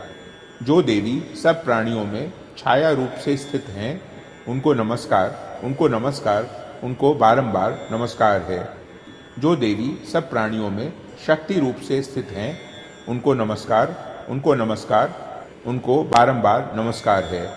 जो देवी सब प्राणियों में तृष्णा रूप से स्थित हैं, उनको नमस्कार, उनको नमस्कार, उनको बारंबार नमस्कार है। जो देवी सब प्राणियों में शांति यानी क्षमा रूप से स्थित हैं, उनको नमस्कार, उनको नमस्कार, उनको बारंबार नमस्कार है। जो देवी सब प्राणियों में जाति रूप से स्थित हैं, उनको नमस्कार, उनको नमस्कार, उनको बारंबार नमस्कार है। जो देवी सब प्राणियों में लज्जा रूप से स्थित हैं, उनको नमस्कार, उनको नमस्कार, उनको बारंबार नमस्कार है। जो देवी सब प्राणियों में शांति रूप से स्थित हैं, उनको नमस्कार, उनको नमस्कार, उनको बारंबार नमस्कार है। जो देवी सब प्राणियों में श्रद्धा रूप से स्थित हैं, उनको नमस्कार, उनको नमस्कार, उनको बारंबार नमस्कार है। जो देवी सब प्राणियों में कांति रूप से स्थित हैं, उनको नमस्कार, उनको नमस्कार, उनको बारंबार नमस्कार है। जो देवी सब प्राणियों में लक्ष्मी रूप से स्थित हैं, उनको नमस्कार, उनको नमस्कार, उनको बारंबार नमस्कार है। जो देवी सब प्राणियों में वृत्ति रूप से स्थित हैं, उनको नमस्कार, उनको नमस्कार, उनको बारंबार नमस्कार है। जो देवी सब प्राणियों में स्मृति रूप से स्थित हैं, उनको नमस्कार, उनको नमस्कार, उनको बारंबार नमस्कार है। जो देवी सब प्राणियों में दया रूप से स्थित हैं, उनको नमस्कार, उनको नमस्कार, उनको बारंबार नमस्कार है। जो देवी सब प्राणियों में तुष्टि रूप से स्थित हैं, उनको नमस्कार, उनको नमस्कार, उनको बारंबार नमस्कार है। जो देवी सब प्राणियों में माता रूप से स्थित हैं, उनको नमस्कार, उनको नमस्कार, उनको बारंबार नमस्कार है। जो देवी सब प्राणियों में भ्रांति रूप से स्थित हैं, उनको नमस्कार, उनको नमस्कार, उनको बारंबार नमस्कार है। जो जीवों के इंद्रिय वर्ग की अधिष्ठात्री देवी एवं सब प्राणियों में सदा व्याप्त रहने वाली हैं, उन व्याप्ति देवी को बारंबार नमस्कार है। जो देवी चैतन्य रूप से इस संपूर्ण जगत को व्याप्त करके स्थित हैं, उनको नमस्कार, उनको नमस्कार, उनको बारंबार नमस्कार है। पूर्व काल में अपने अभिष्ट की प्राप्ति होने से देवताओं ने जिनकी स्तुति की तथा देवराज इंद्र ने बहुत दिनों तक जिनका सेवन किया, वह कल्याण की साधन भूता ईश्वरी हमारा कल्याण और मंगल करें तथा सारी आपत्तियों का नाश कर डालें। उद्दंड दैत्यों से सताए हुए हम सभी देवता जिन परमेश्वरी को इस समय नमस्कार करते हैं तथा जो भक्ति से विनम्र पुरुषों द्वारा स्मरण की जाने पर तत्काल ही संपूर्ण विपत्तियों का नाश कर देती हैं, वे जगदम्बा हमारा संकट दूर करें। ऋषि कहते हैं, राजन, इस प्रकार जब देवता स्तुति कर रहे थे, उस समय पार्वती देवी गंगा जी के जल में स्नान करने के लिए वहां आई। उन सुंदर भौहों वाली भगवती ने देवताओं से पूछा, आप लोग यहाँ किसकी स्तुति करते हैं? तब उन्हीं के शरीर कोश से प्रकट हुई शिवा देवी बोली, शुंभ दैत्य से तिरस्कृत और युद्ध में निशुंभ से पराजित हो यहाँ एकत्रित हुए ये समस्त देवता यह मेरी ही स्तुति कर रहे हैं। पार्वती जी के शरीर कोश से अंबिका का प्रादुर्भाव हुआ था, इसलिए वे समस्त लोगों में कौशिकी कही जाती हैं। कौशिकी के प्रकट होने के बाद पार्वती देवी का शरीर काले रंग का हो गया, अतः वे हिमालय पर रहने वाली कालिका देवी के नाम से विख्यात हुई। तदनंतर शुंभ निशुंभ के भृत्य चंड मुंड वहां आए और उन्होंने परम मनोहर रूप धारण करने वाली अंबिका देवी को देखा। फिर वे शुंभ के पास जाकर बोले, महाराज, यह अत्यंत मनोहर स्त्री है जो अपने दिव्य कांति से हिमालय को प्रकाशित कर रही है। वैसा उत्तम रूप कहीं किसी ने भी नहीं देखा होगा। असुरेश्वर, पता लगाइए वह देवी कौन है और उसे ले लीजिए। स्त्रियों में तो वह रत्न है, उसका प्रत्येक अंग बहुत ही सुंदर है तथा वह अपने श्री अंगों की प्रभा से संपूर्ण दिशाओं में प्रकाश फैला रही है। दैत्यराज, अभी वह हिमालय पर ही मौजूद है, आप उसे देख सकते हैं। प्रभो, तीनों लोकों में मणि, हाथी और घोड़े आदि जितने भी रत्न हैं वे सब इस समय आपके घर में शोभा पाते हैं। हाथियों में रत्नभूत ऐरावत, यह पारिजात का वृक्ष और यह उच्चैः श्रवा घोड़ा, यह सब आपने इंद्र से ले लिया है। हंसों से जुटा हुआ यह विमान भी आपके आंगन में शोभा पाता है। यह रत्नभूत अद्भुत विमान जो पहले ब्रह्मा जी के पास था वह आपके यहाँ लाया गया है। यह महापद्म नामक निधि आप कुबेर से छीन लाए थे। समुद्र ने भी आपको किंजलकिनी नाम की माला भेंट की है जो केसरों से सुशोभित है और जिसके कमल कभी कुम्हलाते नहीं हैं। सुवर्ण की वर्षा करने वाला वरुण का छत्र भी आपके घर में शोभा पाता है तथा यह श्रेष्ठ रथ जो पहले प्रजापति के अधिकार में था अब आपके पास मौजूद है। दैत्येश्वर, मृत्यु की उत्क्रांतिदा नामक शक्ति भी आपने छीन ली है तथा वरुण का पाश और समुद्र में होने वाले सब प्रकार के रत्न आपके भाई निशुंभ के अधिकार में हैं। अग्नि ने भी स्वतः शुद्ध किए हुए 2 वस्त्र आपकी सेवा में अर्पित किए हैं। दैत्यराज, इस प्रकार सभी रत्न आपने एकत्र कर लिए हैं। फिर जो यह स्त्रियों में रत्न रूप कल्याणमयी देवी है, इसे आप क्यों नहीं अधिकार में कर लेते? ऋषि कहते हैं, चंड मुंड का यह वचन सुनकर शुंभ ने महादैत्य सुग्रीव को दूत बनाकर देवी के पास भेजा और कहा, तुम मेरी आज्ञा से उसके सामने ये बातें कहना और ऐसा उपाय करना जिससे प्रसन्न होकर वह शीघ्र ही यहाँ आ जाए। वह दूत पर्वत के अत्यंत रमणीय प्रदेश में जहाँ देवी मौजूद थी गया और मधुर वाणी में कोमल वचन बोला। दूत बोला, देवी, दैत्यराज शुंभ इस समय तीनों लोकों के परमेश्वर हैं। मैं उन्हीं का भेजा हुआ दूत हूँ और यहाँ तुम्हारे ही पास आया हूँ। उनकी आज्ञा सदा सब देवता एक स्वर से मानते हैं, कोई उसका उल्लंघन नहीं कर सकता। वे संपूर्ण देवताओं को परास्त कर चुके हैं। उन्होंने तुम्हारे लिए जो संदेश दिया है उसे सुनो। संपूर्ण त्रिलोकी मेरे अधिकार में है, देवता भी मेरी आज्ञा के अधीन चलते हैं। संपूर्ण यज्ञों के भागों को मैं ही पृथक पृथक भोगता हूँ। तीनों लोकों में जितने श्रेष्ठ रत्न हैं वे सब मेरे अधिकार में हैं। देवराज इंद्र का वाहन ऐरावत जो हाथियों में रत्न के समान है मैंने छीन लिया है। क्षीर सागर का मंथन करने से जो अश्वरत्न उच्चैः श्रवा प्रकट हुआ था उसे देवताओं ने मेरे पैरों पर पड़कर समर्पित किया है। सुंदरी, उनके सिवा और भी जितने रत्नभूत पदार्थ देवताओं, गंधर्वों और नागों के पास थे वे सब मेरे ही पास आ गए हैं। देवी, हम लोग तुम्हें संसार की स्त्रियों में रत्न मानते हैं, अतः तुम हमारे पास आ जाओ क्योंकि रत्नों का उपभोग करने वाले हम ही हैं। चंचल कटाक्षों वाली सुंदरी, तुम मेरी या मेरे भाई महापराक्रमी निशुंभ की सेवा में आ जाओ क्योंकि तुम रत्न स्वरूपा हो। मेरा वरण करने से तुम्हें तुलना रहित महान ऐश्वर्य की प्राप्ति होगी। अपनी बुद्धि से यह विचार कर तुम मेरी पत्नी बन जाओ। ऋषि कहते हैं, दूत के यूं कहने पर कल्याणमयी भगवती दुर्गा देवी जो इस जगत को धारण करती हैं मन ही मन गंभीर भाव से मुस्कुराई और इस प्रकार बोली। देवी ने कहा, दूत, तुमने सत्य कहा है, इसमें तनिक भी मिथ्या नहीं है। शुंभ तीनों लोगों का स्वामी है और निशुंभ भी उसी के समान पराक्रमी है, किंतु इस विषय में मैंने जो प्रतिज्ञा कर ली है उसे मिथ्या कैसे करूं? मैंने अपनी अल्प बुद्धि के कारण पहले से जो प्रतिज्ञा कर रखी है उसे सुनो। जो मुझे संग्राम में जीत लेगा, जो मेरे अभिमान को चूर्ण कर देगा तथा संसार में जो मेरे समान बलवान होगा वही मेरा स्वामी होगा। इसलिए शुंभ अथवा महादैत्य निशुंभ स्वयं ही यहाँ पधारें और मुझे जीतकर शीघ्र ही मेरा पाणी ग्रहण कर ले। इसमें विलंब की क्या आवश्यकता है? दूत बोला, देवी तुम घमंड में भरी हो, मेरे सामने ऐसी बातें ना करो। तीनों लोकों में कौन ऐसा पुरुष है जो शुंभ निशुंभ के सामने खड़ा हो सके? देवी, अन्य दैत्यों के सामने भी सारे देवता युद्ध में नहीं ठहर सकते, फिर तुम अकेली स्त्री होकर कैसे ठहर सकती हो?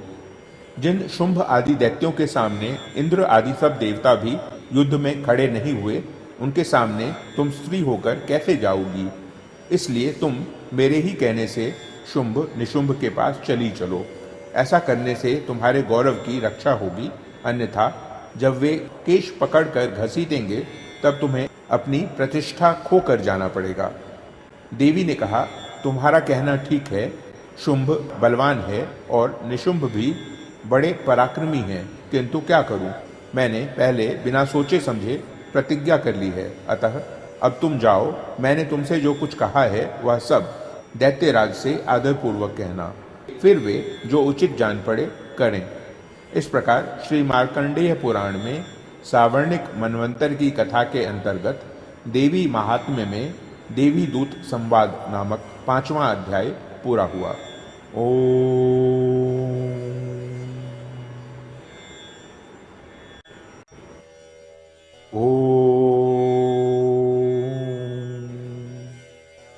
मैं सर्वगेश्वर भैरव के अंक में निवास करने वाली परमोत्कृष्ट पद्मावती देवी का चिंतन करता हूँ। वे नागराज के आसन पर बैठी हैं। नागों के फणों में सुशोभित होने वाली मणियों की विशाल माला से उनकी देह लता उद्भासित हो रही है। सूर्य के समान उनका तेज है। 3 नेत्र उनकी शोभा बढ़ा रहे हैं। वे हाथों में माला, कुंभ, कपाल और कमल लिए हुए हैं तथा उनके मस्तक में अर्धचंद्र का मुकुट सुशोभित है। ऋषि कहते हैं, देवी का यह कथन सुनकर दूत को बड़ा अमर्ष हुआ और उसने दैत्यराज के पास जाकर सब समाचार विस्तार पूर्वक कह सुनाया। दूत के उस वचन को सुनकर दैत्यराज कुपित हो उठा और दैत्य सेनापति धूम्रलोचन से बोला, धूम्रलोचन, तुम शीघ्र अपनी सेना साथ लेकर जाओ और उस दुष्टा के केश पकड़कर घसीटते हुए उसे बलपूर्वक यहाँ ले आओ। उसकी रक्षा करने के लिए यदि कोई दूसरा खड़ा हो तो वह देवता, यक्ष अथवा गंधर्व ही क्यों न हो, उसे अवश्य मार डालना। ऋषि कहते हैं, शुंभ के इस प्रकार आज्ञा देने पर वह धूम्रलोचन दैत्य 60,000 असुरों की सेना को साथ लेकर वहां से तुरंत चल दिया। वहां पहुंचकर उसने हिमालय पर रहने वाली देवी को देखा और ललकार कर कहा, अरे तो शुंभ निशुंभ के पास चल। यदि इस समय प्रसन्नता पूर्वक मेरे स्वामी के समीप नहीं चलेगी तो मैं बलपूर्वक झोंटा पकड़कर घसीटते हुए तुझे ले चलूंगा। देवी बोली, तुम्हें दैत्यों के राजा ने भेजा है, तुम स्वयं ही बलवान हो और तुम्हारे साथ विशाल सेना भी है। ऐसी दशा में यदि मुझे बलपूर्वक ले चलोगे तो मैं तुम्हारा क्या कर सकती हूँ? ऋषि कहते हैं, देवी के यूं कहने पर असुर धूम्रलोचन उनकी ओर दौड़ा और अंबिका ने हुंग शब्द के उच्चारण मात्र से उसे भस्म कर दिया। फिर तो क्रोध में भरी हुई दैत्यों की विशाल सेना और अंबिका ने एक दूसरे पर तीखे सायकों, शक्तियों तथा फरसों की वर्षा आरंभ की। इतने में ही देवी का वाहन सिंह क्रोध में भरकर भयंकर गर्जना करके गर्दन के बालों को हिलाता हुआ असुरों की सेना में कूद पड़ा। उसने कुछ दैत्यों को पंजों की मार से, कितनों को अपने जबड़ों से और कितने ही महादैत्यों को पटककर ओठ की दाढ़ी से घायल करके मार डाला। उस सिंह ने अपने नखों से कितनों के पेट फाड़ डाले और थप्पड़ मारकर कितनों के सिर धड़ से अलग कर दिए। कितनों की भुजाएं और मस्तक काट डाले तथा अपनी गर्दन के बाल हिलाते हुए उसने दूसरे दैत्यों के पेट फाड़कर उनका रक्त चूस लिया। अत्यंत क्रोध में भरे हुए देवी के वाहन उस महाबली सिंह ने क्षण भर में ही असुरों की सारी सेना का संहार कर डाला। शुंभ ने जब सुना कि देवी ने धूम्रलोचन असुर को मार डाला तथा उसके सिंह ने सारी सेना का सफाया कर डाला तब उस दैत्यराज को बड़ा क्रोध हुआ, उसका ओठ कांपने लगा। उसने चंड और मुंड नामक दो महादैत्यों को आज्ञा दी, हे चंड और हे मुंड, तुम लोग बहुत बड़ी सेना लेकर वहां जाओ, उस देवी के झोंटे पकड़कर अथवा उसे बांधकर शीघ्र यहां ले आओ। यदि इस प्रकार उसको लाने में संदेह हो तो युद्ध में सब प्रकार के अस्त्र शस्त्रों तथा समस्त आसुरी सेना का प्रयोग करके उसकी हत्या कर डालना। उस दुष्टा की हत्या होने तथा सिंह के भी मारे जाने पर उस अंबिका को बांधकर साथ ले शीघ्र ही लौट आना। इस प्रकार श्री मार्कंडेय पुराण में सावर्णिक मनवंतर की कथा के अंतर्गत देवी महात्म्य में धूम्रलोचन वध नामक छठा अध्याय पूरा हुआ। ओ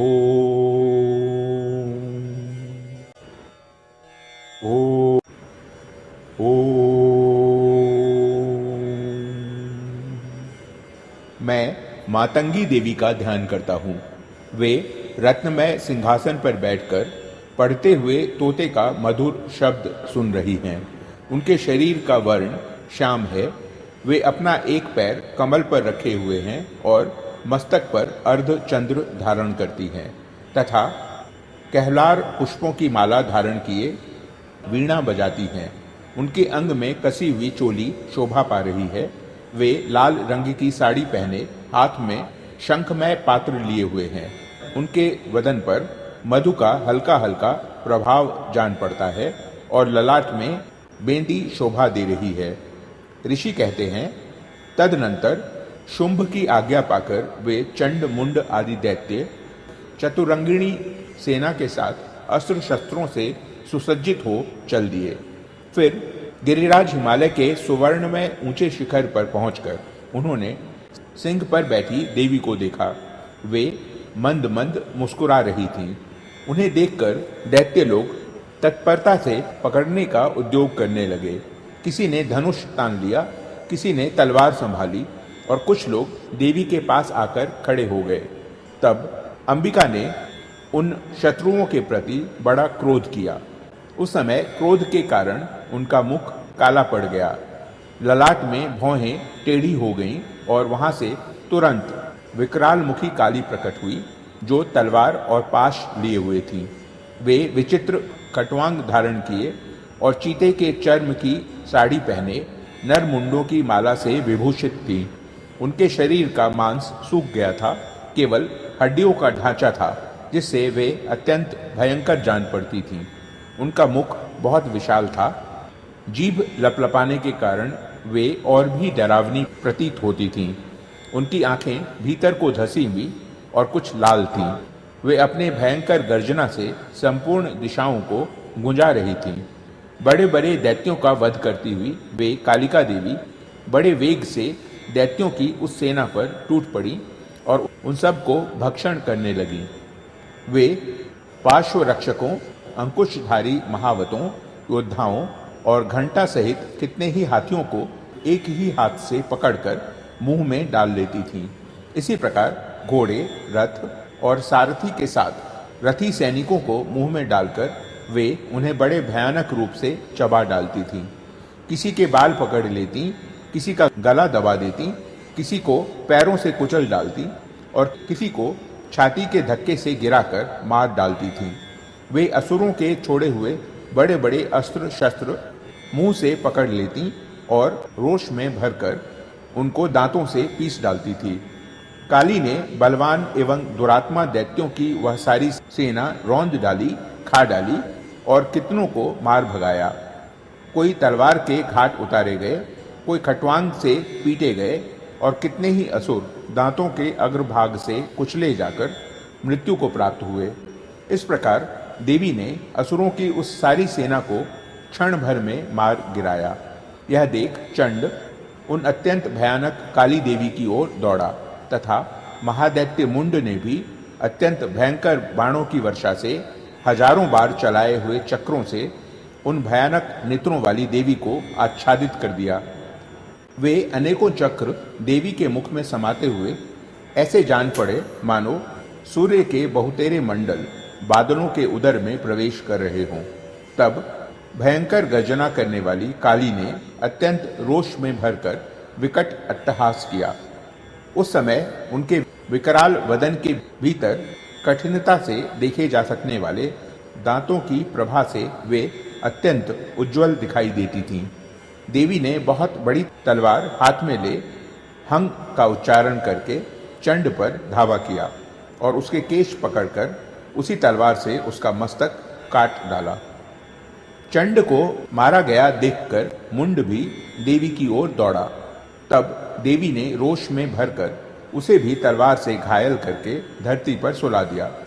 महापराक्रमी चंड और मुंड को मारा गया देख मरने से बची हुई बाकी सेना भय से व्याकुल हो चारों ओर भाग गई। तदनंतर काली ने चंड और मुंड का मस्तक हाथ में ले चंडिका के पास जाकर प्रचंड अट्टहास करते हुए कहा, देवी, मैंने चंड और मुंड नामक इन दो महापशुओं को तुम्हें भेंट किया है। अब युद्ध यज्ञ में तुम शुंभ और निशुंभ का स्वयं ही वध करना। ऋषि कहते हैं, वहां लाए हुए उन चंड मुंड नामक महादैत्यों को देखकर कल्याणमयी चंडी ने काली से मधुर वाणी में कहा, देवी, तुम चंड और मुंड को लेकर मेरे पास आई हो, इसलिए संसार में चामुंडा के नाम से तुम्हारी ख्याति होगी। इस प्रकार श्री मार्कंडेय पुराण में सावर्णिक मनवंतर की कथा के अंतर्गत देवी महात्म्य में चंड मुंड वध नामक 7वां अध्याय पूरा हुआ।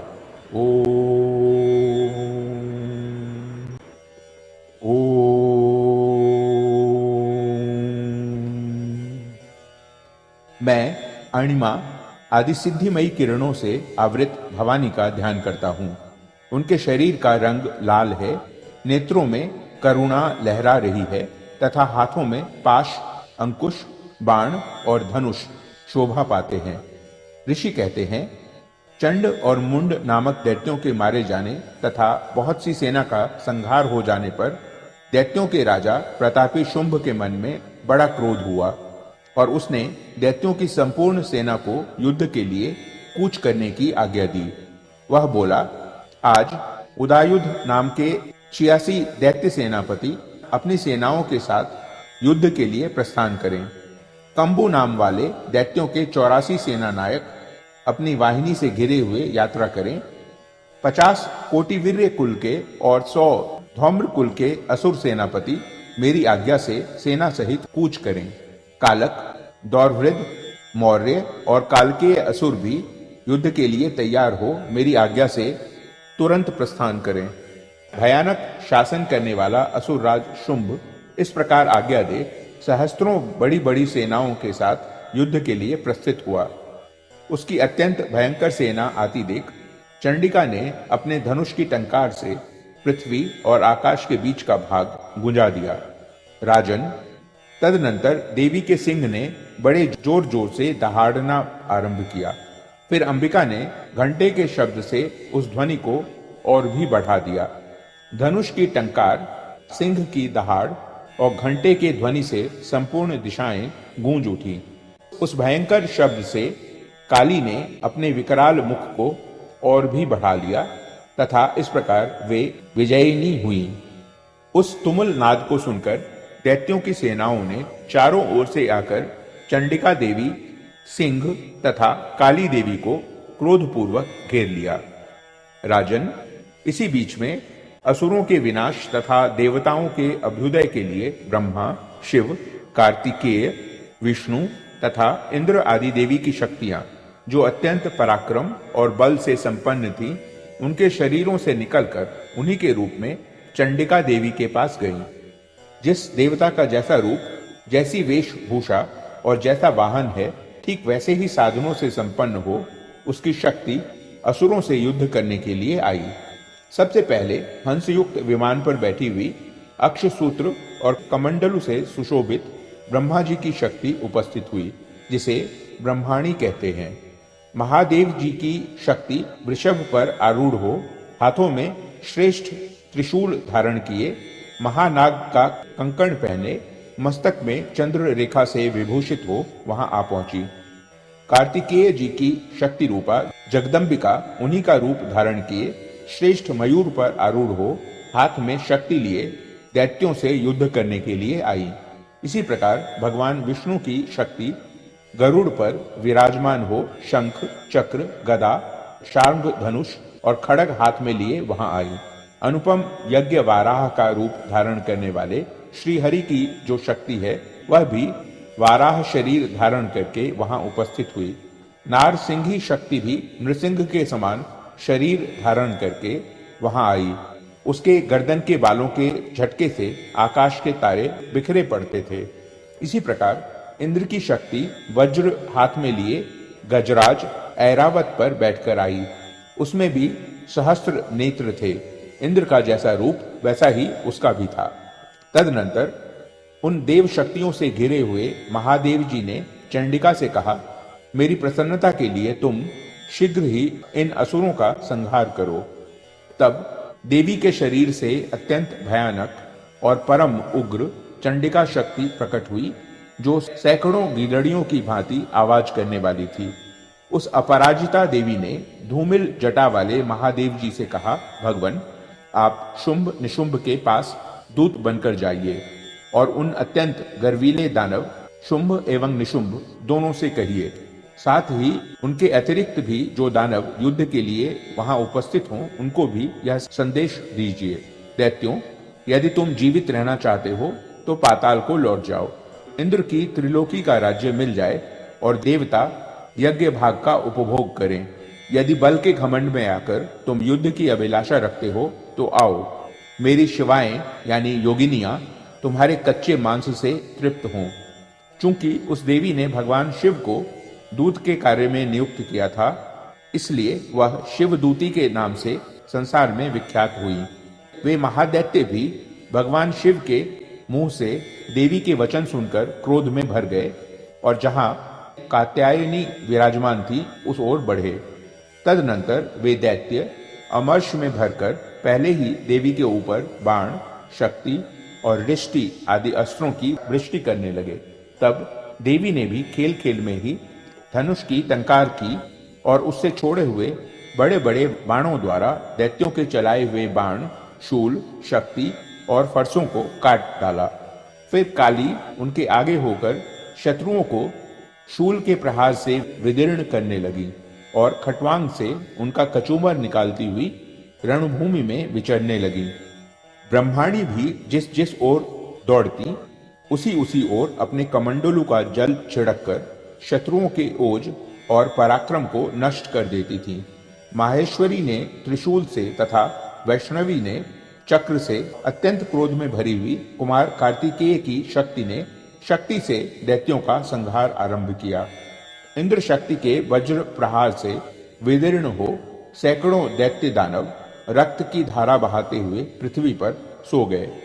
वाराही शक्ति ने कितनों को अपनी थुथुन की मार से नष्ट किया, दाढ़ों के अग्रभाग से कितनों की छाती छेद डाली तथा कितने ही दैत्य उसके चक्र की चोट से विदीर्ण होकर गिर पड़े। नारसिंही भी दूसरे दूसरे महादैत्यों को अपने नखों से विदीर्ण करके खाती और सिंहनाद से दिशाओं एवं आकाश को गुंजाती हुई युद्ध क्षेत्र में विचरने लगी। कितने ही असुर शिवदूती के प्रचंड अट्टहास से अत्यंत भयभीत हो पृथ्वी पर गिर पड़े और गिरने पर उन्हें शिवदूती ने उस समय अपना ग्रास बना लिया। इस प्रकार क्रोध में भरे हुए मातृगणों को नाना प्रकार के उपायों से बड़े बड़े असुरों का मर्दन करते देख दैत्य सैनिक भाग खड़े हुए। मातृगणों से पीड़ित दैत्यों को युद्ध से भागते देख रक्तबीज नामक महादैत्य क्रोध में भरकर युद्ध करने के लिए आया। उसके शरीर से जब रक्त की बूंद पृथ्वी पर गिरती तब उसी के समान शक्तिशाली एक दूसरा महादैत्य पृथ्वी पर पैदा हो जाता था। महासुर रक्तबीज हाथ में गदा लेकर इंद्र शक्ति के साथ युद्ध करने लगा।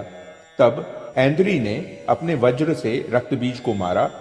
वज्र से घायल होने पर उसके शरीर से बहुत सा रक्त चूने लगा और उससे उसी के समान रूप तथा पराक्रम वाले योद्धा उत्पन्न होने लगे। उसके शरीर से रक्त की जितनी बूंदें गिरी उतने ही पुरुष उत्पन्न हो गए। वे सब रक्त बीज के समान ही वीर्यवान, बलवान तथा पराक्रमी थे। वे रक्त से उत्पन्न होने वाले पुरुष भी अत्यंत भयंकर अस्त्र शस्त्रों का प्रहार करते हुए वहां मातृगणों के साथ घोर युद्ध करने लगे। पुनः वज्र के प्रहार से जब उनका मस्तक घायल हुआ तब रक्त बहने लगा और उससे हजारों पुरुष उत्पन्न हो गए। वैष्णवी ने युद्ध में रक्त बीज पर चक्र का प्रहार किया तथा ऐन्द्री ने उस दैत्य सेनापति को गदा से चोट पहुंचाई। वैष्णवी के चक्र से घायल होने पर उसके शरीर से जो रक्त बहा और उससे जो उसी के बराबर आकार वाले सहस्त्रों महादैत्य प्रकट हुए, उनके द्वारा संपूर्ण जगत व्याप्त हो गया। कौमारी ने शक्ति से, वाराही ने खड्ग से और माहेश्वरी ने त्रिशूल से महादैत्य रक्तबीज को घायल किया। क्रोध में भरे हुए उस महादैत्य रक्तबीज ने गदा से सभी मातृशक्तियों पर पृथक पृथक प्रहार किया। शक्ति और शूल आदि से अनेक बार घायल होने पर जो उसके शरीर से रक्त की धारा पृथ्वी पर गिरी, उससे भी निश्चय ही सैकड़ों असुर उत्पन्न हुए। इस प्रकार उस महादैत्य के रक्त से प्रकट हुए असुरों द्वारा संपूर्ण जगत व्याप्त हो गया। इससे उन देवताओं को बड़ा भय हुआ। देवताओं को उदास देख चंडिका ने काली से शीघ्रता पूर्वक कहा, चामुंडे, तुम अपना मुख और भी फैलाओ तथा मेरे शस्त्रपात से गिरने वाले रक्त बिंदुओं और उनसे उत्पन्न होने वाले महादैत्यों को तुम अपने इस उतावले मुख से खा जाओ। इस प्रकार रक्त से उत्पन्न होने वाले महादैत्यों का भक्षण करती हुई तुम रण में विचरती रहो। ऐसा करने से उस दैत्य का सारा रक्त क्षीण हो जाने पर वह स्वयं भी नष्ट हो जाएगा। उन भयंकर दैत्यों को जब तुम खा जाओगी तब दूसरे नए दैत्य उत्पन्न नहीं हो सकेंगे। काली से यूं कहकर चंडिका देवी ने शूल से रक्तबीज को मारा और काली ने अपने मुख में उसका रक्त ले लिया। तब उसने वहां चंडिका पर गदा से प्रहार किया, किंतु उस गदापात ने देवी को तनिक भी वेदना नहीं पहुंचाई। रक्तबीज के घायल शरीर से बहुत सा रक्त गिरा, किंतु जो ही वह गिरा त्यों ही चामुंडा ने उसे अपने मुख में ले लिया। रक्त गिरने से काली के मुख में जो महादैत्य उत्पन्न हुए, उन्हें भी वह चट कर गई और उसने रक्तबीज का रक्त भी पी लिया। तदनंतर देवी ने रक्तबीज को, जिसका रक्त चामुंडा ने पी लिया था, वज्र, बाण, खड्ग तथा रिष्टि आदि से मार डाला। राजन, इस प्रकार शस्त्रों के समुदाय से आहत एवं रक्तहीन हुआ महादैत्य रक्तबीज पृथ्वी पर गिर पड़ा। नरेश्वर, इससे देवताओं को अनुपम हर्ष की प्राप्ति हुई और मातृगण उन असुरों के रक्तपान के मद से उद्धत सा होकर नृत्य करने लगा। इस प्रकार श्री मार्कंडेय पुराण में सावर्णिक मनवंतर की कथा के अंतर्गत देवी महात्म्य में रक्तबीज वध नामक 8वां अध्याय पूरा हुआ।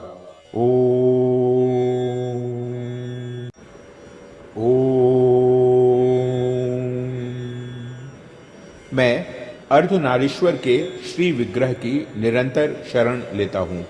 उसका वर्ण बंदूक पुष्प और सुवर्ण के समान रक्तपीत मिश्रित है। वह अपनी भुजाओं में सुंदर अक्षमाला, पाश, अंकुश और वरद मुद्रा धारण करता है।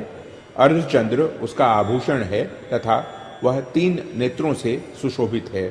राजा ने कहा, भगवन, आपने रक्तबीज के वध से संबंध रखने वाला देवी चरित्र का यह अद्भुत महात्म्य मुझे बतलाया। अब रक्तबीज के मारे जाने पर अत्यंत क्रोध में भरे हुए शुंभ और निशुंभ ने जो कर्म किया उसे मैं सुनना चाहता हूँ। ऋषि कहते हैं, राजन, युद्ध में रक्तबीज तथा अन्य दैत्यों के मारे जाने पर शुंभ और निशुंभ के क्रोध की सीमा न रही। अपनी विशाल सेना इस प्रकार मारी जाती देख निशुंभ अमर्ष में भरकर देवी की ओर दौड़ा। उसके साथ असुरों की प्रधान सेना थी। उसके आगे पीछे तथा पार्श्व भाग में बड़े बड़े असुर थे, जो क्रोध से ओठ चबाते हुए देवी को मार डालने के लिए आए। महापराक्रमी शुंभ भी अपनी सेना के साथ मातृगणों से युद्ध करके क्रोधवश चंडिका को मारने के लिए आ पहुंचा। तब देवी के साथ शुंभ और निशुंभ का घोर संग्राम छिड़ गया। वे दोनों दैत्य मेघों की भांति बाणों की भयंकर वृष्टि कर रहे थे। उन दोनों के चलाए हुए बाणों को चंडिका ने अपने बाणों के समूह से तुरंत काट डाला और शस्त्र समूहों की वर्षा करके उन दोनों दैत्यपतियों के अंगों में भी चोट पहुंचाई। निशुंभ ने तीखी तलवार और चमकती हुई ढाल लेकर देवी के श्रेष्ठ वाहन सिंह के मस्तक पर प्रहार किया। अपने वाहन को चोट पहुंचने पर देवी ने क्षुरप्र नामक बाण से निशुंभ की श्रेष्ठ तलवार तुरंत ही काट डाली और उसकी ढाल को भी, जिसमें 8 चांद जड़े थे, खंड खंड कर दिया। ढाल और तलवार के कट जाने पर उस असुर ने शक्ति चलाई, किंतु सामने आने पर देवी ने चक्र से उसके भी 2 टुकड़े कर दिए। अब तो निशुंभ क्रोध से जल उठा और उस दानव ने देवी को मारने के लिए शूल उठाया, किंतु देवी ने समीप आने पर उसे भी मुक्के से मारकर चूर्ण कर दिया। तब उसने गदा घुमाकर चंडी के ऊपर चलाई, परंतु वह भी देवी के त्रिशूल से कटकर भस्म हो गई। तदनंतर दैत्यराज निशुंभ को फरसा हाथ में लेकर आते देख देवी ने बाण समूहों से घायल कर धरती पर सुला दिया। उस भयंकर पराक्रमी भाई निशुंभ के धराशायी हो जाने पर शुंभ को बड़ा क्रोध हुआ और अंबिका का वध करने के लिए वह आगे बढ़ा। रथ पर बैठे बैठे ही उत्तम आयुधों से सुशोभित अपनी बड़ी बड़ी 8 अनुपम भुजाओं से समूचे आकाश को ढककर वह अद्भुत शोभा पाने लगा। उसे आते देख देवी ने शंख बजाया और धनुष की प्रत्यंचा का भी अत्यंत दुस्सह शब्द किया। साथ ही अपने घंटे के शब्द से, जो समस्त दैत्य सैनिकों का तेज नष्ट करने वाला था, संपूर्ण दिशाओं को व्याप्त कर दिया। तदनंतर सिंह ने भी अपनी दहाड़ से, जिसे सुनकर बड़े बड़े गजराजों का महान मद दूर हो जाता था, आकाश, पृथ्वी और 10 दिशाओं को गुंजा दिया। फिर काली ने आकाश में उछलकर अपने दोनों हाथों से पृथ्वी पर आघात किया। उससे ऐसा भयंकर शब्द हुआ जिससे पहले के सभी शब्द शांत हो गए। तत्पश्चात शिवदूती ने दैत्यों के लिए अमंगलजनक अट्टहास किया। इन शब्दों को सुनकर समस्त असुर थर्रा उठे, किंतु शुंभ को बड़ा क्रोध हुआ। उस समय देवी ने जब शुंभ को लक्ष्य करके कहा, ओ दुरात्मन, खड़ा रह, खड़ा रह, तभी आकाश में खड़े हुए देवता बोल उठे, जय हो, जय हो। शुंभ ने वहां आकर ज्वालाओं से युक्त अत्यंत भयानक शक्ति चलाई। अग्निमय पर्वत के समान आती हुई उस शक्ति को देवी ने बड़े भारी लूके से दूर हटा दिया। उस समय शुंभ के सिंहनाद से तीनों लोग गूंज उठे। राजन, उसकी प्रतिध्वनि से वज्रपात के समान भयानक शब्द हुआ, जिसने अन्य सब शब्दों को जीत लिया। शुंभ के चलाए हुए बाणों के देवी ने और देवी के चलाए हुए बाणों के शुंभ ने अपने भयंकर बाणों द्वारा सैकड़ों और हजारों टुकड़े कर दिए। तब क्रोध में भरी हुई चंडिका ने शुंभ को शूल से मारा। उसके आघात से मूर्छित हो वह पृथ्वी पर गिर पड़ा। इतने में ही निशुंभ को चेतना हुई और उसने धनुष हाथ में लेकर बाणों द्वारा देवी, काली तथा सिंह को घायल कर डाला। फिर उस दैत्यराज ने 10,000 बाहें बनाकर चक्रों के प्रहार से चंडिका को आच्छादित कर दिया। तब दुर्गम पीड़ा का नाश करने वाली भगवती दुर्गा ने कुपित होकर अपने बाणों से उन चक्रों तथा बाणों को काट गिराया। यह देख निशुंभ दैत्य सेना के साथ चंडिका का वध करने के लिए हाथ में गदा ले बड़े वेग से दौड़ा। उसके आते ही चंडी ने तीखी धार वाली तलवार से उसकी गदा को शीघ्र ही काट डाला। तब उसने शूल हाथ में ले लिया। देवताओं को पीड़ा देने वाले निशुंभ को शूल हाथ में लिए आते देख चंडिका ने वेग से चलाए हुए अपने शूल से उसकी छाती छेद डाली। शूल से विदीर्ण हो जाने पर उसकी छाती से एक दूसरा महाबली एवं महापराक्रमी पुरुष खड़ी रह कहता हुआ निकला। उस निकलते हुए पुरुष की बात सुनकर देवी ठठाकर हंस पड़ी और खड़ग से उन्होंने उसका मस्तक काट डाला। फिर तो वह पृथ्वी पर गिर पड़ा। तदनंतर सिंह अपनी दाढ़ों से असुरों की गर्दन कुचलकर खाने लगा। यह बड़ा भयंकर दृश्य था। उधर काली तथा शिवदूती ने भी अन्यान्य दैत्यों का भक्षण आरंभ किया। कौमारी की शक्ति से विदीर्ण होकर कितने ही महादैत्य नष्ट हो गए। ब्रह्माणी के मंत्रपूत जल से निस्तेज होकर कितने ही भाग खड़े हुए। कितने ही दैत्य माहेश्वरी के त्रिशूल से छिन्न भिन्न हो धराशायी हो गए। वाराही के थुथुन के आघात से कितनों का पृथ्वी पर कचूमर निकल गया। वैष्णवी ने भी अपने चक्र से दानवों के टुकड़े टुकड़े कर डाले। ऐन्द्री के हाथ से छूटे हुए वज्र से भी कितने ही प्राणों से हाथ धो बैठे। कुछ असुर नष्ट हो गए, कुछ उस महायुद्ध से भाग गए, तथा कितने ही काली शिवदूती तथा सिंह के ग्रास बन गए। इस प्रकार श्री मार्कंडेय पुराण में सावर्णिक मनवंतर की कथा के अंतर्गत देवी महात्म्य में निशुंभ वध नामक 9वां अध्याय पूरा हुआ।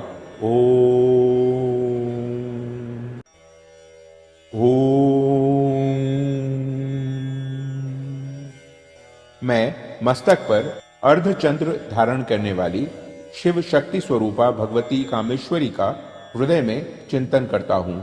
वे तपाए हुए सुवर्ण के समान सुंदर हैं। सूर्य, चंद्रमा और अग्नि, ये ही तीन उनके नेत्र हैं तथा वे अपने मनोहर हाथों में धनुष बाण, अंकुश, पाश और शूल धारण किए हुए हैं। ऋषि कहते हैं, राजन, अपने प्राणों के समान प्यारे भाई निशुंभ को मारा गया देख तथा सारी सेना का संहार होता जान शुंभ ने कुपित होकर कहा, दुष्ट दुर्गे, तू बल के अभिमान में आकर झूठ मूठ का घमंड ना दिखा। तू बड़ी मानिनी बनी हुई है, किंतु दूसरी स्त्रियों के बल का सहारा लेकर लड़ती है। देवी बोली, ओ दुष्ट, मैं अकेली ही हूं। इस संसार में मेरे सिवा दूसरी कौन है? देख, ये मेरी ही विभूतियां हैं, अतः मुझ में ही प्रवेश कर रही हैं। तदनंतर ब्रह्माणी आदि समस्त देवियां अंबिका देवी के शरीर में लीन हो गईं। उस समय केवल अंबिका देवी ही रह गईं। देवी बोली, मैं अपनी ऐश्वर्य शक्ति से अनेक रूपों में यहाँ उपस्थित हुई थी। उन सब रूपों को मैंने समेट लिया। अब अकेली ही युद्ध में खड़ी हूं, तुम भी स्थिर हो जाओ। ऋषि कहते हैं, तदनंतर देवी और शुंभ दोनों में सब देवताओं तथा दानवों के देखते देखते भयंकर युद्ध छिड़ गया। बाणों की वर्षा तथा तीखे शस्त्रों एवं दारुण अस्त्रों के प्रहार के कारण उन दोनों का युद्ध सब लोगों के लिए बड़ा भयानक प्रतीत हुआ। उस समय अंबिका देवी ने जो सैकड़ों दिव्य अस्त्र छोड़े, उन्हें दैत्यराज शुंभ ने उनके निवारक अस्त्रों द्वारा काट डाला। इसी प्रकार शुंभ ने भी जो दिव्य अस्त्र चलाए, उन्हें परमेश्वरी ने भयंकर हुंकार शब्द के उच्चारण आदि द्वारा खिलवाड़ में ही नष्ट कर डाला। तब उस असुर ने सैकड़ों बाणों से देवी को आच्छादित कर दिया। यह देख क्रोध में भरी हुई उन देवी ने भी बाण मारकर उसका धनुष काट डाला। धनुष कट जाने पर फिर दैत्यराज ने शक्ति हाथ में ली, किंतु देवी ने चक्र से उसके हाथ की शक्ति को भी काट गिराया। तत्पश्चात दैत्यों के स्वामी शुंभ ने 100 चांद वाली चमकती हुई ढाल और तलवार हाथ में ले उस समय देवी पर धावा किया। उसके आते ही चंडिका ने अपने धनुष से छोड़े हुए तीखे बाणों द्वारा उसकी सूर्य किरणों के समान उज्जवल ढाल और तलवार को तुरंत काट दिया। फिर उस दैत्य के घोड़े और सारथी मारे गए। धनुष तो पहले ही कट चुका था। अब उसने अंबिका को मारने के लिए उद्यत हो भयंकर मुद्गर हाथ में लिया। उसे आते देख देवी ने अपने तीक्ष्ण बाणों द्वारा उसका मुद्गर भी काट डाला। तिस पर भी वह असुर मुक्का तानकर बड़े वेग से देवी की ओर झपटा। उस दैत्यराज ने देवी की छाती में मुक्का मारा। तब उन देवी ने भी उसकी छाती में एक चांटा जड़ दिया। देवी का थप्पड़ खाकर दैत्यराज शुंभ पृथ्वी पर गिर पड़ा, किंतु पुनः सहसा पूर्ववत उठकर खड़ा हो गया। फिर वह उछला और देवी को ऊपर ले जाकर आकाश में खड़ा हो गया। तब चंडिका आकाश में भी बिना किसी आधार के ही शुंभ के साथ युद्ध करने लगी। उस समय दैत्य और चंडिका आकाश में एक दूसरे से लड़ने लगे। उनका वह युद्ध पहले सिद्ध और मुनियों को विस्मय में डालने वाला हुआ। फिर अंबिका ने शुंभ के साथ बहुत देर तक युद्ध करने के पश्चात उसे उठाकर घुमाया और पृथ्वी पर पटक दिया। पटके जाने पर पृथ्वी पर आने के बाद वह दुष्टात्मा दैत्य पुनः चंडिका का वध करने के लिए उनकी ओर बड़े वेग से दौड़ा। तब समस्त दैत्यों के राजा शुंभ को अपनी ओर आते देख देवी ने त्रिशूल से उसकी छाती छेद कर उसे पृथ्वी पर गिरा दिया। देवी के शूल की धार से घायल होने पर उसके प्राण पखेरु उड़ गए और वह समुद्रों, द्वीपों तथा पर्वतों सहित समूची पृथ्वी को कपाता हुआ भूमि पर गिर पड़ा। तदनंतर उस दुरात्मा के मारे जाने पर संपूर्ण जगत प्रसन्न एवं पूर्ण स्वस्थ हो गया तथा आकाश स्वच्छ दिखाई देने लगा। पहले जो उत्पात सूचक मेघ और उल्कापात होते थे वे सब शांत हो गए तथा उस दैत्य के मारे जाने पर नदियां भी ठीक मार्ग से बहने लगीं। उस समय शुंभ की मृत्यु के बाद संपूर्ण देवताओं का हृदय हर्ष से भर गया और गंधर्वगण मधुर गीत गाने लगे। दूसरे गंधर्व बाजे बजाने लगे और अप्सराएं नाचने लगी। पवित्र वायु बहने लगी। सूर्य की प्रभा उत्तम हो गई। अग्निशाला की बुझी हुई आग अपने आप प्रज्वलित हो उठी तथा संपूर्ण दिशाओं के भयंकर शब्द शांत हो गए। इस प्रकार श्री मार्कंडेय पुराण में सावर्णिक मनवंतर की कथा के अंतर्गत देवी महात्म्य में शुंभ वध नामक 10वां अध्याय पूरा हुआ।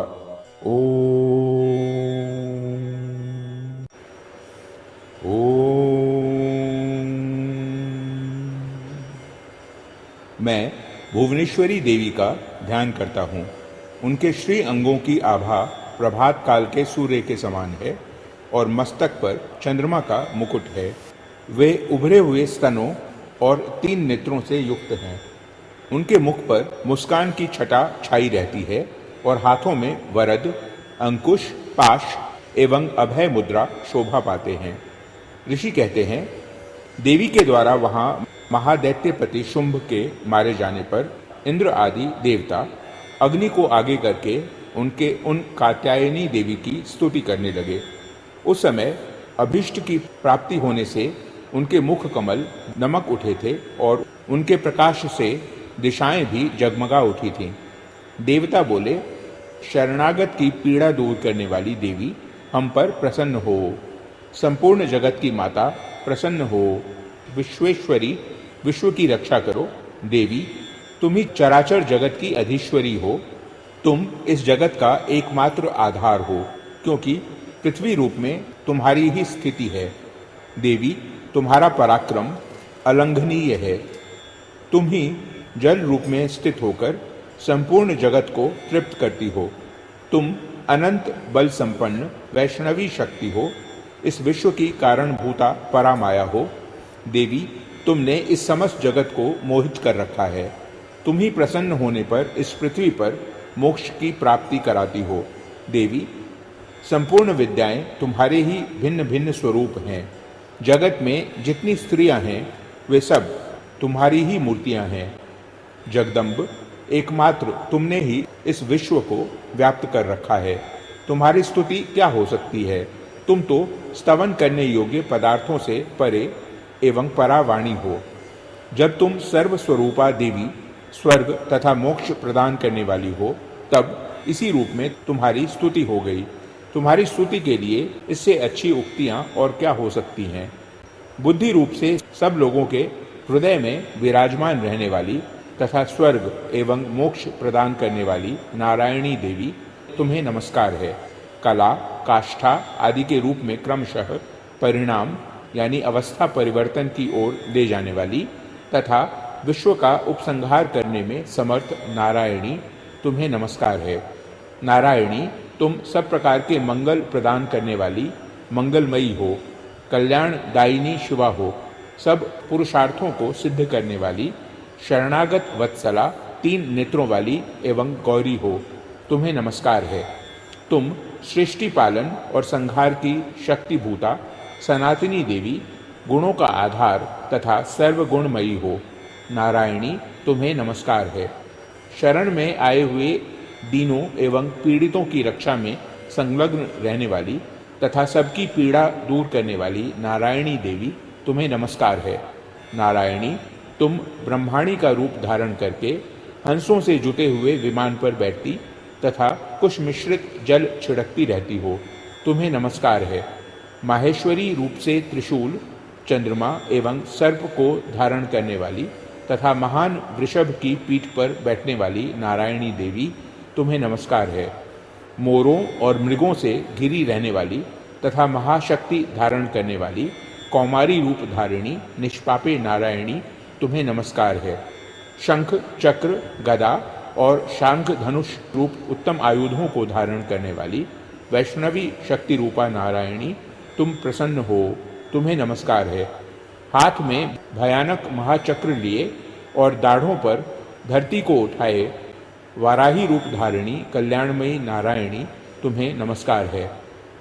भयंकर नृसिंह रूप से दैत्यों के वध के लिए उद्योग करने वाली तथा त्रिभुवन की रक्षा में संलग्न रहने वाली नारायणी, तुम्हें नमस्कार है। मस्तक पर किरीट और हाथ में महावज्र धारण करने वाली, सहस्त्र नेत्रों के कारण उद्दीप्त दिखाई देने वाली और वृत्रासुर के प्राणों का अपहरण करने वाली इंद्र शक्ति रूपा नारायणी देवी, तुम्हें नमस्कार है। शिवदूती रूप से दैत्यों की महती सेना का संहार करने वाली, भयंकर रूप धारण तथा विकट गर्जना करने वाली नारायणी, तुम्हें नमस्कार है। दाढ़ों के कारण विकराल मुख वाली, मुंड माला से विभूषित मुंड मर्दिनी चामुंडा रूपा नारायणी, तुम्हें नमस्कार है। लक्ष्मी, लज्जा, महाविद्या, श्रद्धा, पुष्टि, स्वधा, ध्रुवा, महारात्रि तथा महाअविद्या रूपा नारायणी, तुम्हें नमस्कार है। मेधा, सरस्वती, वरा यानी श्रेष्ठा, भूति यानी ऐश्वर्य रूपा, बाभ्रवी यानी भूरे रंग की अथवा पार्वती, तामसी यानी महाकाली, नियता यानी संयम परायणा तथा ईशा यानी सबकी अधीश्वरी रूपिणी नारायणी, तुम्हें नमस्कार है। सर्वस्वरूपा, सर्वेश्वरी तथा सब प्रकार की शक्तियों से संपन्न दिव्य रूपा दुर्गे देवी, सब भयों से हमारी रक्षा करो, तुम्हें नमस्कार है। कात्यायनी, यह 3 लोचनों से विभूषित तुम्हारा सौम्य मुख सब प्रकार के भयों से हमारी रक्षा करे, तुम्हें नमस्कार है।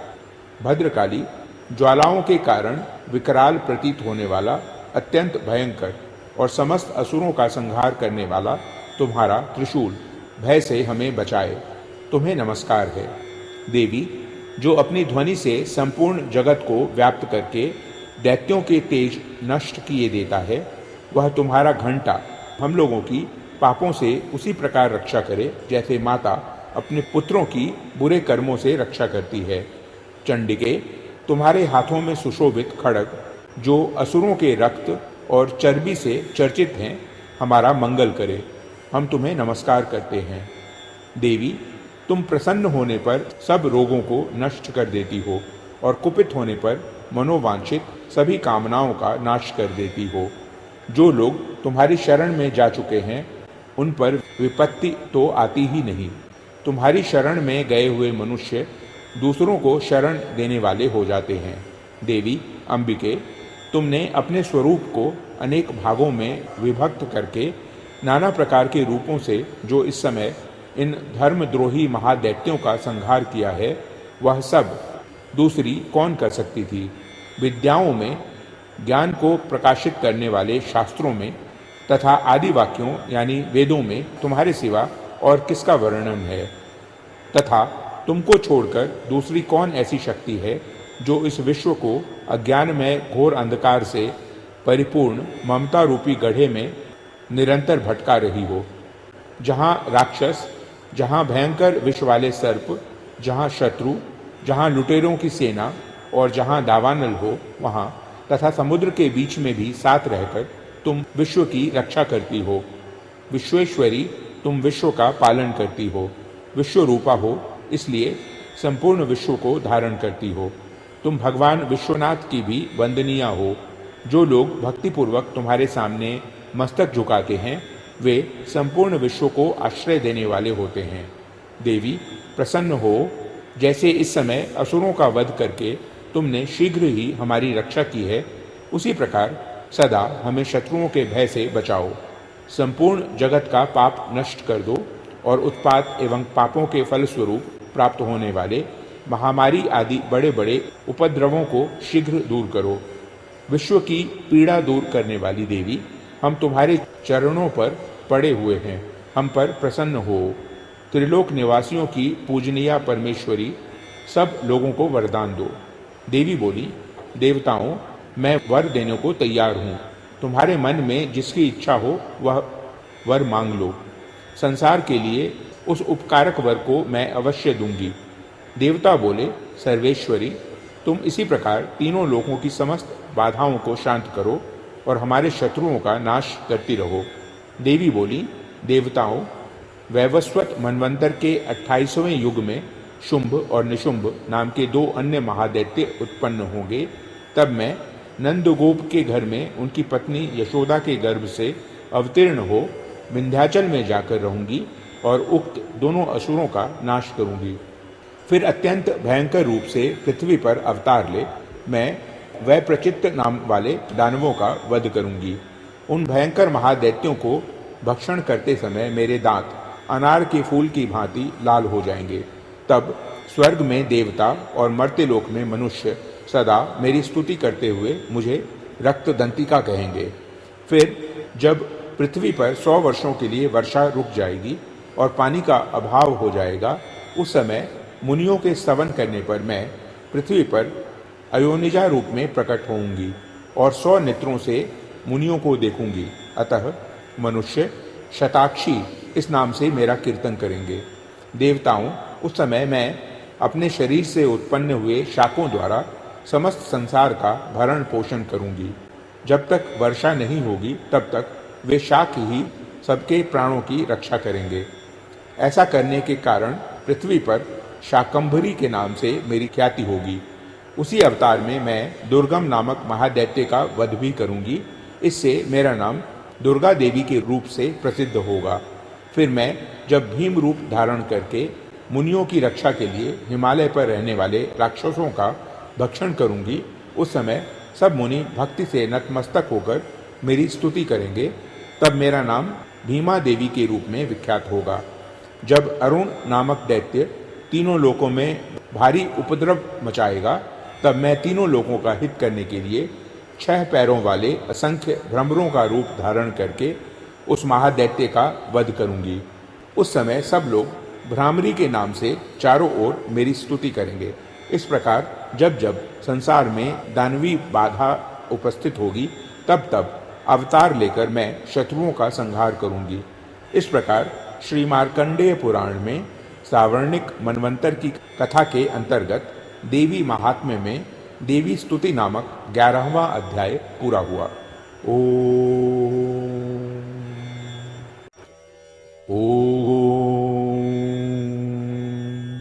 मैं 3 नेत्रों वाली दुर्गा देवी का ध्यान करता हूँ। उनके श्री अंगों की प्रभा बिजली के समान है। वे सिंह के कंधे पर बैठी हुई भयंकर प्रतीत होती हैं। हाथों में तलवार और ढाल लिए अनेक कन्याएं उनकी सेवा में खड़ी हैं। वे अपने हाथों में चक्र, गदा, तलवार, ढाल, बाण, धनुष, पाश और तर्जनी मुद्रा धारण किए हुए हैं। उनका स्वरूप अग्निमय है तथा वे माथे पर चंद्रमा का मुकुट धारण करती हैं। देवी बोली, देवताओं, जो एकाग्र चित्त होकर प्रतिदिन इन स्तुतियों से मेरा स्तवन करेगा, उसकी सारी बाधा मैं निश्चय ही दूर कर दूंगी।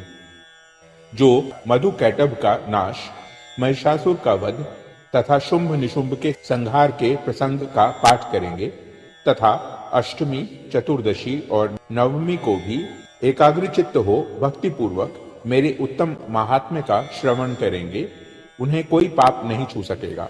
उन पर पाप जनित आपत्तियां भी नहीं आएंगी।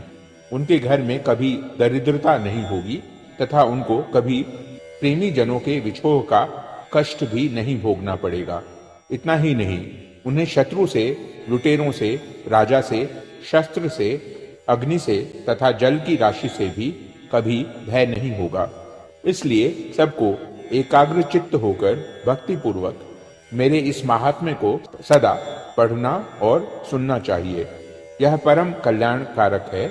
मेरा महात्म्य महामारी जनित समस्त उपद्रवों तथा आध्यात्मिक आदि तीनों प्रकार के उत्पातों को शांत करने वाला है। मेरे जिस मंदिर में प्रतिदिन विधि पूर्वक मेरे इस महात्म्य का पाठ किया जाता है। उस स्थान को मैं कभी नहीं छोड़ती, वहां सदा ही मेरा सन्निधान बना रहता है। बलिदान, पूजा, होम तथा महोत्सव के अवसरों पर मेरे इस चरित्र का पूरा पूरा पाठ और श्रवण करना चाहिए। ऐसा करने पर मनुष्य विधि को जानकर या बिना जाने भी मेरे लिए जो बलि, पूजा या होम आदि करेगा, उसे मैं बड़ी प्रसन्नता के साथ ग्रहण करूंगी। शरत काल में जो वार्षिक महापूजा की जाती है, उस अवसर पर जो मेरे इस महात्म्य को भक्तिपूर्वक सुनेगा, वह मनुष्य मेरे प्रसाद से सब बाधाओं से मुक्त तथा धन, धान्य एवं पुत्र से संपन्न होगा। इसमें तनिक भी संदेह नहीं है। मेरे इस महात्म्य, मेरे प्रादुर्भाव की सुंदर कथाएं तथा युद्ध में किए हुए मेरे पराक्रम सुनने से मनुष्य निर्भय हो जाता है। मेरे महात्म्य का श्रवण करने वाले पुरुषों के शत्रु नष्ट हो जाते हैं, उन्हें कल्याण की प्राप्ति होती तथा उनका कुल आनंदित रहता है। सर्वत्र शांति कर्म में बुरे स्वप्न दिखाई देने पर तथा ग्रह जनित भयंकर पीड़ा उपस्थित होने पर मेरा महात्म्य श्रवण करना चाहिए।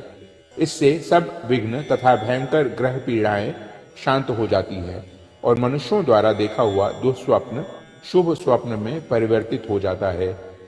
बाल ग्रहों से आक्रांत हुए बालकों के लिए यह महात्म्य शांतिकारक है तथा मनुष्यों के संगठन में फूट होने पर यह अच्छी प्रकार मित्रता कराने वाला होता है। यह महात्म्य समस्त दुराचारियों के बल का नाश कराने वाला है। इसके पाठ मात्र से राक्षसों, भूतों और पिशाचों का नाश हो जाता है। मेरा यह सब महात्म्य मेरे सामीप्य की प्राप्ति कराने वाला है। पशु, पुष्प, अर्घ्य, धूप, दीप, गंध आदि उत्तम सामग्रियों द्वारा पूजन करने से, ब्राह्मणों को भोजन कराने से, होम करने से, प्रतिदिन अभिषेक करने से, नाना प्रकार के अन्य भोगों का अर्पण करने से तथा दान देने आदि से 1 वर्ष तक जो मेरी आराधना की जाती है और उससे मुझे जितनी प्रसन्नता होती है, उतनी प्रसन्नता मेरे इस उत्तम चरित्र का एक बार श्रवण करने मात्र से हो जाती है। यह महात्म्य श्रवण करने पर पापों को हर लेता और आरोग्य प्रदान करता है। मेरे प्रादुर्भाव का कीर्तन समस्त भूतों से रक्षा करता है तथा मेरा युद्ध विषयक चरित्र दुष्ट दैत्यों का संहार करने वाला है। इसके श्रवण करने पर मनुष्यों को शत्रु का भय नहीं रहता।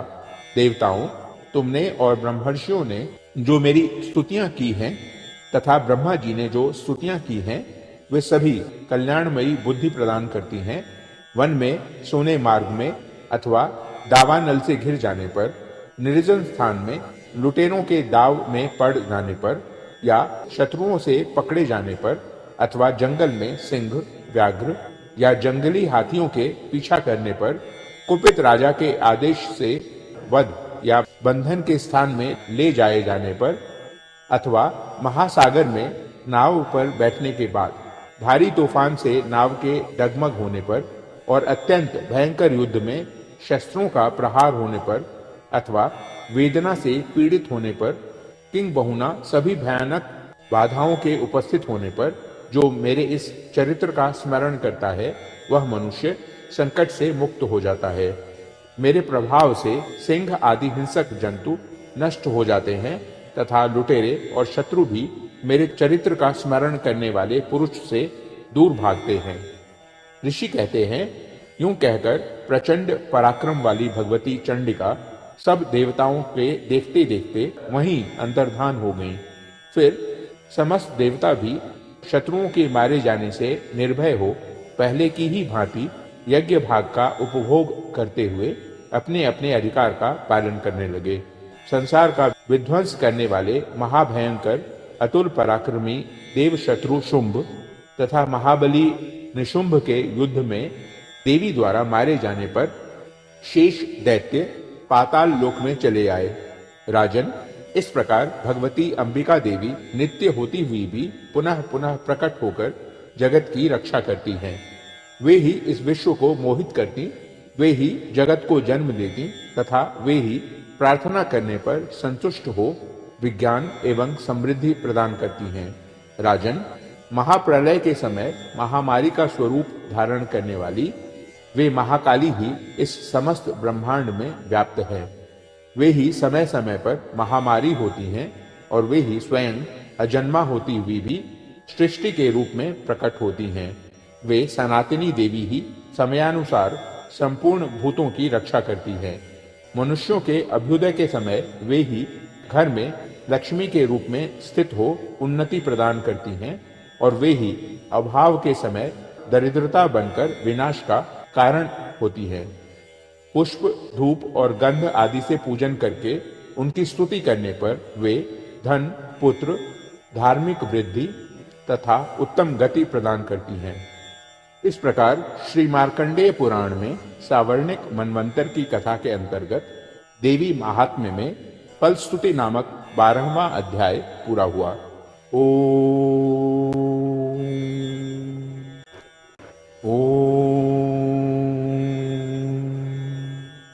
जो उदय काल के सूर्य मंडल की सी कांति धारण करने वाली हैं, जिनकी 4 भुजाएं और 3 नेत्र हैं तथा जो अपने हाथों में पाश, अंकुश, वर एवं अभय की मुद्रा धारण किए रहती हैं, उन शिवा देवी का मैं ध्यान करता हूँ। ऋषि कहते हैं, राजन, इस प्रकार मैंने तुमसे देवी के उत्तम महात्म्य का वर्णन किया। जो इस जगत को धारण करती हैं, उन देवी का ऐसा ही प्रभाव है। वे ही विद्या यानी ज्ञान उत्पन्न करती हैं।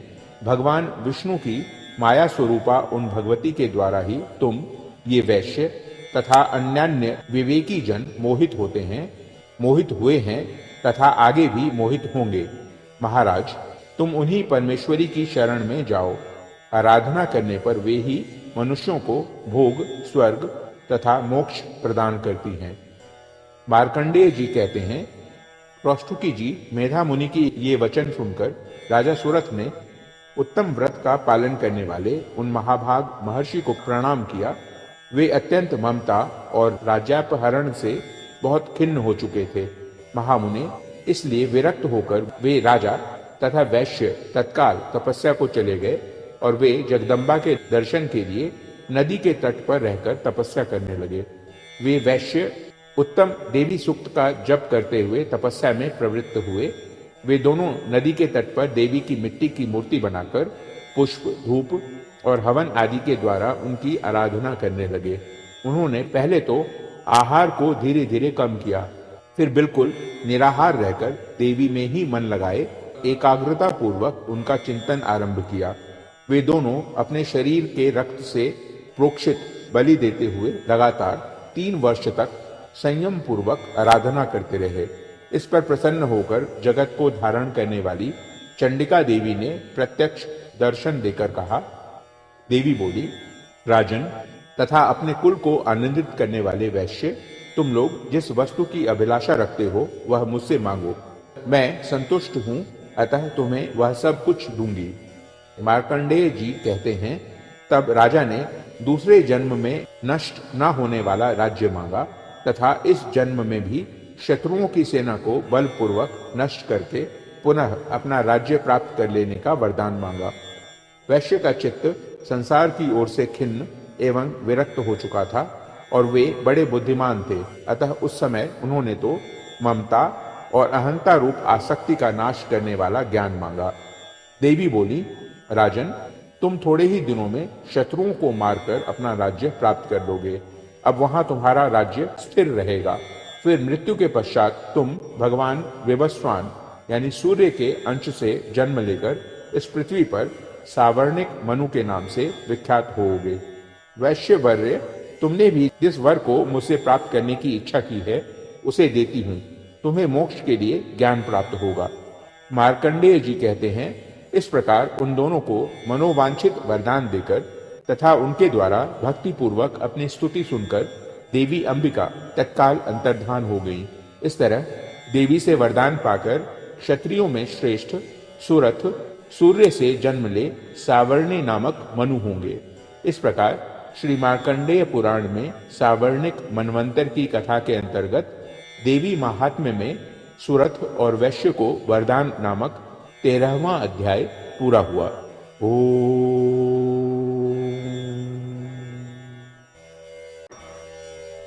माता, मैं तुम्हारा मंत्र, यंत्र, स्तुति, आवाहन, ध्यान, स्तुति कथा, मुद्रा तथा विलाप कुछ भी नहीं जानता, परंतु सब प्रकार के क्लेशों को दूर करने वाला आपका अनुसरण करना यानी पीछे चलना ही जानता हूँ। सबका उद्धार करने वाली हे करुणामयी माता, तुम्हारी पूजा की विधि न जानने के कारण, धन के अभाव में, आलस्य से और उन विधियों को अच्छी तरह ना कर सकने के कारण तुम्हारे चरणों की सेवा करने में जो भूल हुई हो उसे क्षमा करो। क्योंकि पूत तो कुपूत हो जाता है, पर माता कुमाता नहीं होती। माँ, भूमंडल में तुम्हारे सरल पुत्र अनेकों हैं, पर उनमें एक मैं विरला ही बड़ा चंचल हूँ। तो भी हे शिवे, मुझे त्याग देना तुम्हें उचित नहीं, क्योंकि पूत तो कुपूत हो जाता है, पर माता कुमाता नहीं होती। एक जगदम्ब, हे माता, मैंने तुम्हारे चरणों की सेवा नहीं की अथवा तुम्हारे लिए प्रचुर धन भी समर्पण नहीं किया, तो भी मेरे ऊपर यदि तुम ऐसा अनुपम स्नेह रखती हो तो यह सच है कि पूत तो कुपूत हो जाता है, पर माता कुमाता नहीं होती।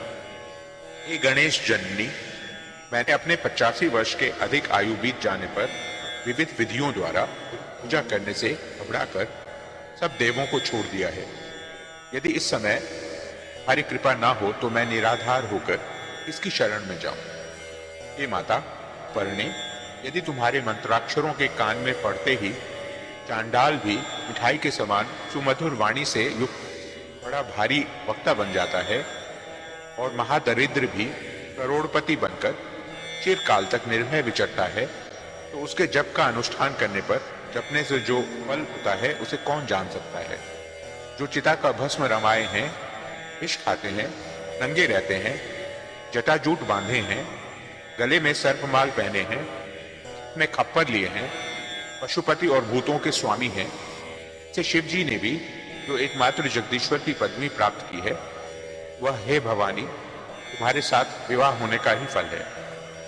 ये चंद्रमुखी माता, मुझे मोक्ष की इच्छा नहीं है, सांसारिक वैभव की भी लालसा नहीं है तथा सुख की भी अभिलाषा नहीं है। इसलिए मैं तुमसे यही मांगता हूं, मेरी सारी आयु मृडानी, रुद्राणी, शिव शिव, भवानी आदि नामों के जपते जपते ही बीते। ये श्यामे, मैंने अनेकों उपचारों से तुम्हारी सेवा नहीं की। यही नहीं, इसके विपरीत अनिष्ट चिंतन में तत्पर अपने वचनों से मैंने क्या नहीं किया, अर्थात अनेकों बुराइयां की है। फिर भी कुछ अनाथ पर यदि तुम कुछ कृपा रखती हो तो यह तुम्हें बहुत ही उचित है, क्योंकि तुम मेरी माता हो।